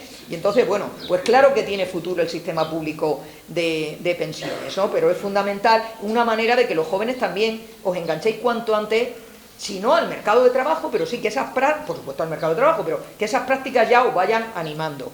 Y luego, bueno, pues, lo que me decías de lo del tema de Castilla y León, pues bueno, vamos a ver, es fundamental que los gobiernos autonómicos, pues mantengan, por la cuenta que les tiene, de verdad, si no es por solidaridad, es por egoísmo político.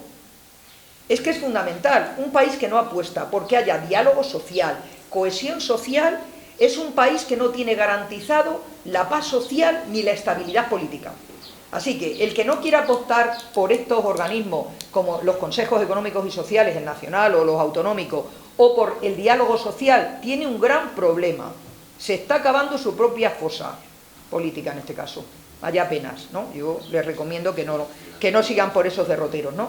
Y luego, bueno, salud mental y empleo, trabajo de las personas con discapacidad, totalmente de acuerdo contigo. De hecho, una de las recomendaciones del Pacto de Toledo, que ahora no recuerdo, no tengo en la cabeza exactamente cuál, pero habla precisamente de la seguridad social y del empleo de las personas con discapacidad. Hay que remover obstáculos, por supuesto, hay mucho por hacer, porque evidentemente hay mucha más dificultad en el tema de formación, pero luego también en el acceso al empleo y en el mantenimiento de un empleo digno. ¿Cómo dices? Perdona. Sí. Ya. Quiero llenarla con pedir orientación a algún tipo de ministerio, alguien para que me diga. Ya. Sí. Bueno, sí, ahora te contesta Gerardo. Vale. Luego, políticas activas de empleo. Bueno, esto, Gerardo, te dejo yo lo del tema del tema de la intermediación para obtener un empleo, qué se está haciendo para que la labor de esa intermediación se incremente por parte del sector público. Y luego en la reducción de la jornada de trabajo, si va a tener incidencia en la productividad o competitividad, yo no me encuentro yo con capacidad ahora es que si no tengo las cosas muy claras, tampoco quiero yo mojarme mucho en el asunto, pero vamos a ver, o sea, ya hay sectores donde la jornada laboral es inferior a 40 horas en el propio sector público. Yo la última etapa que he sido funcionaria en la Junta, en el año 2016, ya teníamos las 37 horas y media, pero es que hay muchos sectores que ya tienen por debajo de las 40 horas. Sí. Bueno, que no pasa nada por trabajar un poquito menos, la conciliación de la vida laboral, familiar y personal, para hombres y mujeres, no solamente para las mujeres, fundamental, y yo creo que mi opinión es que no tiene por qué bajar en absoluto la productividad y la competitividad, incluso hasta podría subir. Fíjate, me animo a decir esto, aunque he dicho que no iba a decir nada, ¿no? Y luego la integración de los inmigrantes, que hay cierto rechazo, y lo que sí que me ha preocupado es que te he creído entender que hay rechazo a la atención a la población inmigrante por parte de funcionarios públicos. O sea, como bueno, me parece increíble. Evidentemente, eso hay que denunciarlo y tendrá que actuar la inspección de servicios de ese organismo, porque no es de recibo. O sea, de verdad, o sea, me parece, yo que soy funcionaria pública, pues sinceramente es que me parece inconcebible. Vamos, yo no sé, yo he sido funcionaria pública en el Inserso, pero sobre todo en mi época del Insalud de Guadalajara, pues a mí me iban personas inmigrantes, vamos al revés, ¿no? O sea, yo creo que si son personas que tienen dificultades, incluso a veces para poderte entender con ellas, al revés, hay que tener un plus de empatía, ¿no? Con esas personas y bueno, incluso deciros qué opino yo del tema de la explotación laboral a las personas inmigrantes. Que una de las cosas que se pusieron en marcha nada más llegar al ministerio fue, yo le quería llamar plan contra la explotación laboral.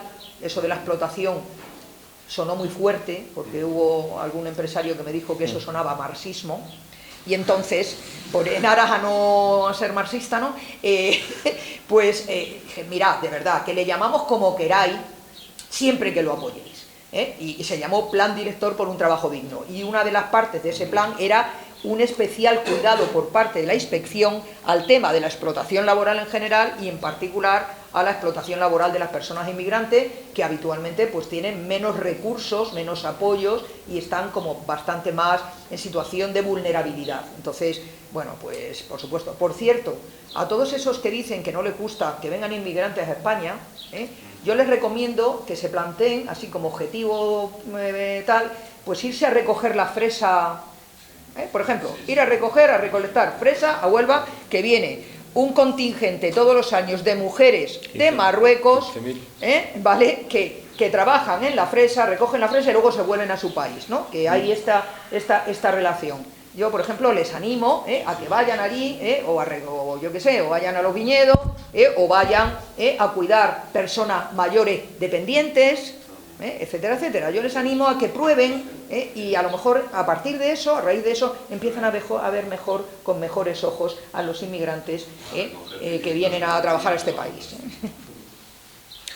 Bueno, muy rápidamente, una cosa del descuelgue, el descuelgue en cualquier caso, como lo ha comentado la compañera, el descuelgue está regulado en Estatutos de Trabajo desde siempre. Lo que se hizo en el 2012 al reformarlo es flexibilizarlo hasta la máxima expresión para descolgarse de forma poco justificada. Eso es lo que se hizo, pero el descuelgue hoy por hoy sigue estando regulado, ¿no? Luego, respecto al empleo con discapacidad, el año pasado se aprobó el Libro Blanco de Empleo y Discapacidad, que por cierto lo coordinó José Romero, la catedrática de hecho del trabajo de Castilla-La Mancha. Este libro de empleo y discapacidad, que se hizo fundamentalmente tutorizado por el Ministerio de Trabajo y por el Ministerio de Derechos Sociales, ahora hay que desarrollarlo. Tenemos una ingente tarea de desarrollo reglamentario, sobre todo, de toda la normativa de empleo y discapacidad, que es de los años 80, y bueno, tenemos un calendario, ¿no?, por decirlo. Entonces, como comentabas lo de la iniciativa legislativa, luego si quieres te dejo mi correo y estamos en contacto, porque hay alguna cosa que hay que hacer y que tú seguramente puedes incorporar en este ámbito. Y de luego el tema de la enfermedad mental, sobre todo desde el COVID, es algo que hemos incorporado como protocolos en los servicios de empleo. Una de las cosas que hemos financiado con el plan de recuperación es una red de centros de orientación, emprendimiento e innovación, que hay uno por comunidad autónoma, más otro centro de Melilla, 20 centros, que son espacio físico y virtual de encuentro de la orientación laboral en este país, y uno de los planes de acción que hemos incorporado en estos centros precisamente es el trabajo de la orientación laboral en el ámbito de, de problemas mentales, en un momento dado que efectivamente se han incrementado. Sobre intermediación, yo tengo un artículo escrito hace un tiempo que le llamaba algo así como la trampa de la intermediación. ¿Qué pasa con la intermediación? La media de intermediación en este país de los servicios públicos de empleo no es mucho menor que la de los servicios públicos de empleo europeos. Estamos en la red de los 27 servicios de empleo y de eso hablamos algunas veces. Hay un margen de mejora muy importante, indudablemente lo hay. Lo que pasa que la tasa que se saca hoy por hoy es dividir el número total de contratos que ha habido en este país, que ha llegado a haber más de 20 millones de contratos. Ahora ya, afortunadamente, ya van con la reforma laboral, ya no hay tantos, ahora son unos 17 millones de contratos, que son, pero no son 24 millones como llegó a haber de contratos, y eso lo dividía entre el número de ofertas gestionadas directamente por las oficinas de empleo, que eran unas 700.000, 800.000 al año. Claro, ahí sale ¿Qué es unas cosas que hemos puesto en la ley de empleo? Lo hemos puesto en un articulito. Vamos a definir y acordar qué es tasa de intermediación. Hay 3 tasas que tenemos que acordar: la tasa de intermediación, la tasa de mejora de empleabilidad y la tasa de cobertura de las prestaciones por desempleo. Esas 3 tasas, en este momento hay una mesa de diálogo social abierta, por cierto, y en el seno del SEPE, donde están también la patronal y los sindicatos, para definir lo que queremos, lo que tenemos que entender todos, para dar seguridad jurídica, sabiendo, reitero, que hay margen de mejora. Pero, ojo, en el ámbito de la intermediación, el boca a oreja, aquí en España, como en otros países, es una forma. O sea, el tema de los contactos a la hora de intermediar y buscar empleo, y de forma complementaria a cualquiera de los lugares online que tenemos, ¿no?, pues ya sea InfoJobs o LinkedIn, pues hay que aprovecharlos, es complementario. Y en aquellos países donde el servicio público de empleo ha sido más fuerte, como es Francia, en la colaboración público-privada también al final es más fuerte, ¿no? Es algo que tenemos que terminar de hacer aquí, que tenemos que regular, y ahora que entre otras cosas, con la conversión del SEPE, del organismo autónomo, en la Agencia Española de Empleo, en el que se ganará autonomía presupuestaria y gestión de recursos humanos, bueno, pues estaremos en disposición de mejorar este dato. Pero ojo con la trampa de la tasa de intermediación, que muchos de los titulares, que algunos medios lo ponen buscando tres pies al gato. Reducción de jornada de trabajo, más allá de lo que ha dicho Magdalena. La media ahora mismo en este país, efectivamente en el ámbito de la función pública son 37 horas y media, en el ámbito del trabajo por cuenta ajena son 38 horas y media ya, ¿eh? O sea que fijaos lo que estamos diciendo, o sea no son ni siquiera 40. Las 40 horas las estableció Felipe González recién ganar las elecciones en el año 82, o sea que no pasa nada porque 42 años después, conforme hemos evolucionado, nos planteemos una reducción de jornada 42 años después, ¿no? Aquí siempre puede haber estudios a favor y en contra. Acordad que con la subida del salario mínimo interprofesional dijeron que iba a haber una pérdida de no sé cuántos miles de empleos y tal. Bueno, cientos de miles o claro, más. claro, aquello era un disparate, ¿no? Bueno, pues esto seguramente tendrán que acordarlo, se va a acordar con sindicatos, seguramente en el marco del diálogo social es donde le darán a esto cuerda, pero bueno, yo creo que es un camino por el que indudablemente hay que avanzar. El tema de la integración de inmigrantes es uno de los retos que tenemos. Muchas veces el discurso político que hay en algunos ámbitos pues hacen que a nivel individual en algunos ámbitos nos podamos encontrar con ese problema. Ahora el Ministerio de Transición, como sabéis que tiene las competencias de extranjería, va a reformar el Real Decreto de Extranjería, va a reformar en este momento, en septiembre saldrá a información pública seguramente y bueno, pues se quiere flexibilizar y a incorporar algunos instrumentos, sobre todo para mejorar la regularización de las personas inmigrantes que tenemos en este país. Que bueno, como están en situación irregular, pues no se puede saber cuántos son, pero las organizaciones dicen que estamos hablando de unas 700.000 personas, ¿no? Situación irregular en este país. El arraigo por formación es una buena fórmula de regularización, que no sé si lo conocéis, que es aquellas personas que llevan al menos 2 años en situación irregular a través de la formación con un puesto de trabajo detrás, bueno, pues hay unas 20 y tantas mil personas que se han regularizado. Bueno, ahí se va a avanzar. Tenemos que dar formación y sensibilización al funcionariado. Nosotros en el ámbito del Servicio Público de Empleo Estatal tenemos establecida a través de Donila Roldán, que sabes que es una experta, una senadora y compañera de Albacete, una experta abogada en Derecho de Extranjería. Vamos a tener formación interna en el SEPE para formar a nuestros 8.000 funcionarios y funcionarias, ¿no? Porque hay un tema de formación y sensibilización que indudablemente hay que hacer y en ello estamos. Y yo creo que con esto, y las películas, que me he acordado luego, hace unos años eran Los Miserables y ahora eran Los Indeseables, la última, Los Indeseables, que es del mismo director francés y describe perfectamente la situación de la inmigración en Francia y lo que ocurrió el domingo, y esperemos que no se consolide el domingo que viene, tiene mucho que ver con lo que en esa película Los Indeseables describe. Y yo creo que muy bien. Con esto... Gerardo, oye, fijaos, al hilo del tema de la regularización futura, a ver con la nueva ley de personas inmigrantes que están ya aquí con nosotros, ¿no? Que es mucho mejor que estando aquí puedan tener unos trabajos, no en la economía sumergida, sino en la economía, que además de cobrar lo que les corresponda de su trabajo, coticen a la Seguridad Social y paguen impuestos, que es estupendo, claro, también. Hubo una regularización que dio muy buen resultado siendo ministro, en la época de José Luis Rodríguez Zapatero, siendo ministro Jesús Caldera, hubo una regularización. Fijaos, y me vuelvo a la Seguridad Social. A principios de la década de los 80 había por ahí algunos informes que decían que en el año 2000 la Seguridad Social iba a estar en quiebra. Bien, pues a finales del año 2011, en el fondo de reserva, no en la Tesorería General, que ahí van todas las cotizaciones y de ahí se pagan las prestaciones y demás, no pensiones y subsidios, no, en la hucha de las pensiones, los ahorros. En el año 2000, que algunos decían que ya iba a quebrar la Seguridad Social, empezamos a meter dinero en la hucha, 500 millones de euros, ¿vale? En el 2000. Terminamos a finales del año 2011 con 67.000 millones de euros en la hucha, que sirvieron luego para poder pagar, sobre todo las pagas extras, cuando empezaron a venir mal dadas, empezó a bajar Sube el paro, baja por lo tanto la cotización y la seguridad social empieza a tener graves problemas y entonces empieza a tirar de la hucha para poder seguir pagando las pensiones. Luego ya empezaron a pedir créditos, en fin, bueno, mientras tanto la seguridad social con sus cotizaciones pagaba gastos impropios y cosas que no tenía por qué pagar, pero bueno, que esto ahora se está intentando arreglar, ¿no?, con transferencia del Estado, pero bueno, pues la inmigración también contribuyó a llenar esa hucha, por lo tanto, en fin, ahí lo dejo. Muchas gracias.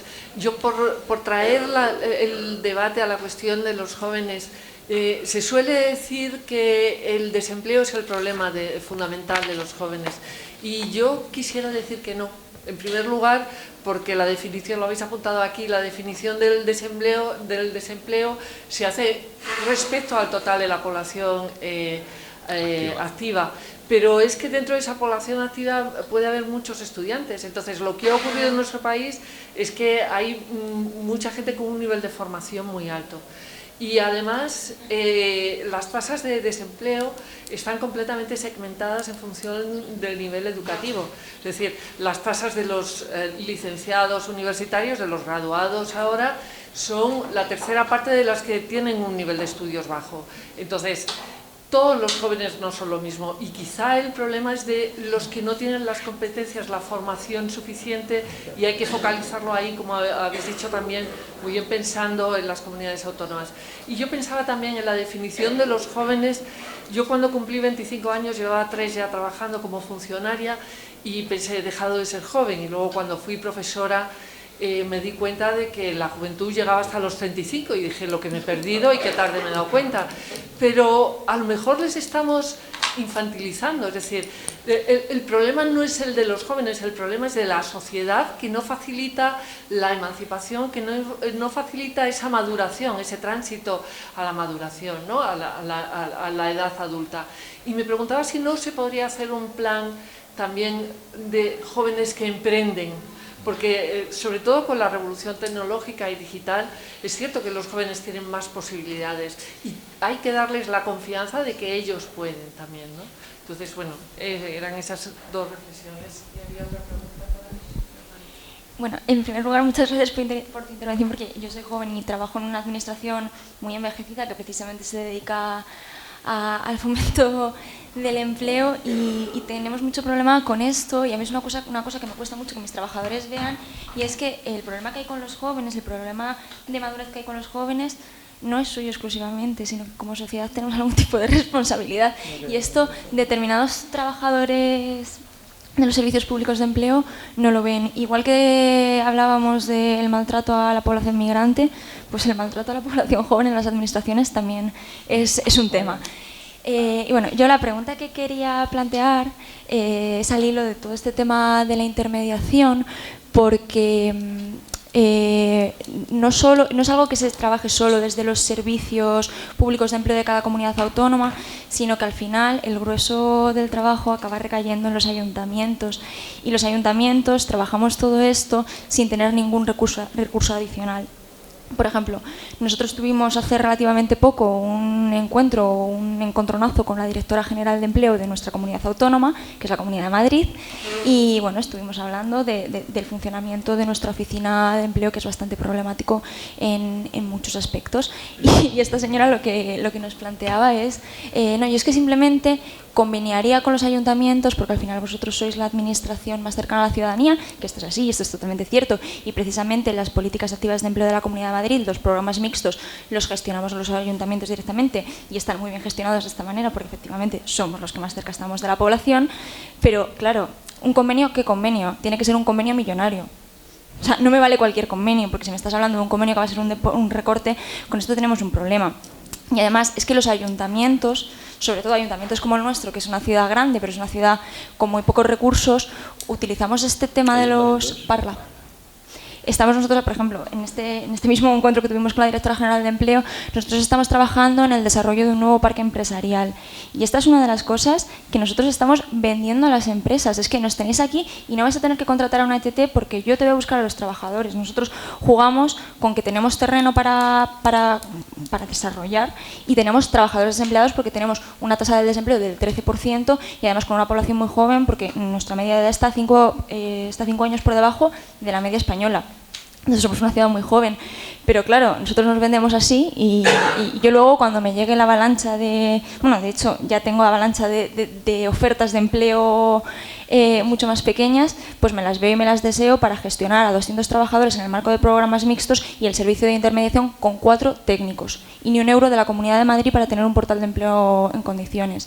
Entonces, yo sí que os pediría que de cara al desarrollo de esta ley de empleo y de todos estos servicios garantizados, que efectivamente son muy relevantes porque hay que hacer todo un acompañamiento en la búsqueda de empleo que al final acabe en la inserción laboral efectiva de estas personas y especialmente de los jóvenes, nos tengáis en cuenta los municipios porque al final somos los que gestionamos esto.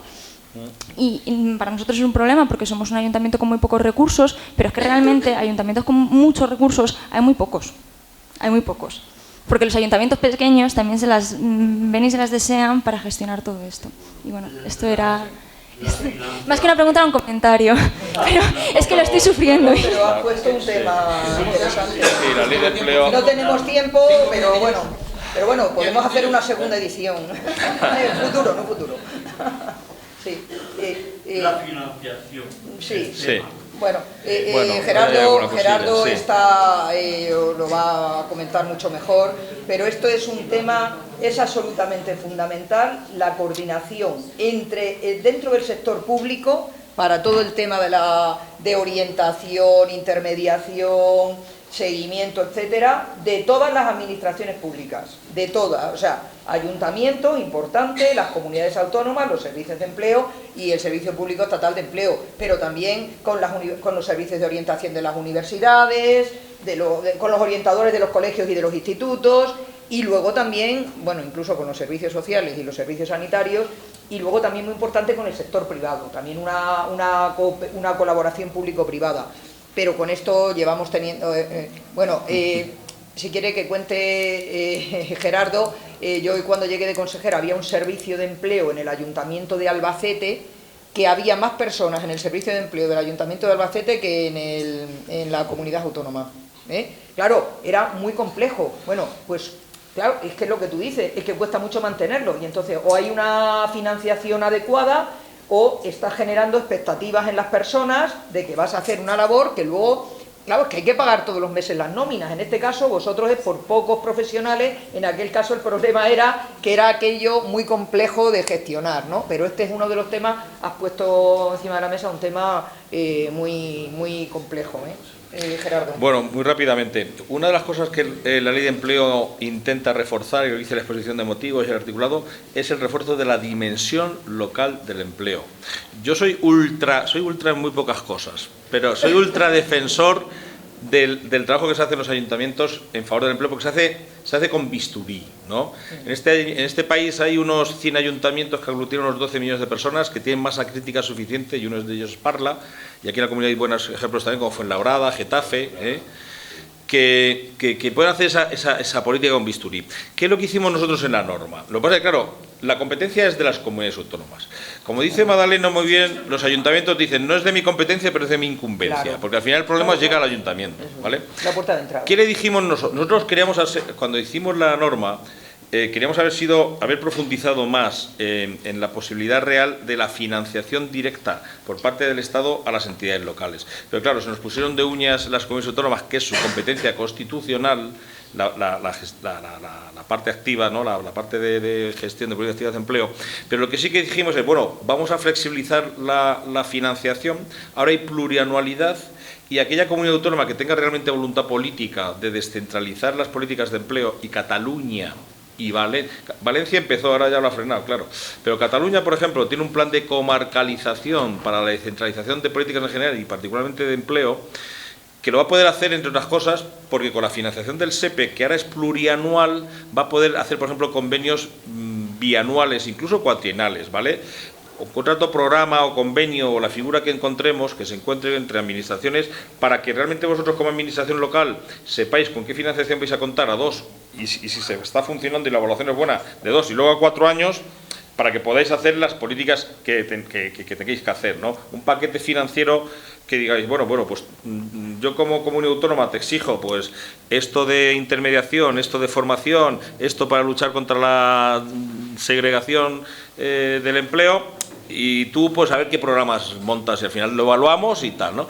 Quiero decir que hay herramienta financiera y es verdad que depende de la voluntad política autonómica, ¿vale? Pero hay que seguir incidiendo en ese tema, sí. Sí. Bueno, estamos, disculpad, estamos siempre, pero bueno, es mejor, en este caso, mejor que falte que no que nos quedemos aquí media hora, que ya se ha dicho todo, ¿no? Oye, muchísimas gracias, de verdad, por vuestra participación. Eso es, se han quedado cosas en el tintero, pero bueno, así tenéis un poquito de receso. Muchas gracias y continuará.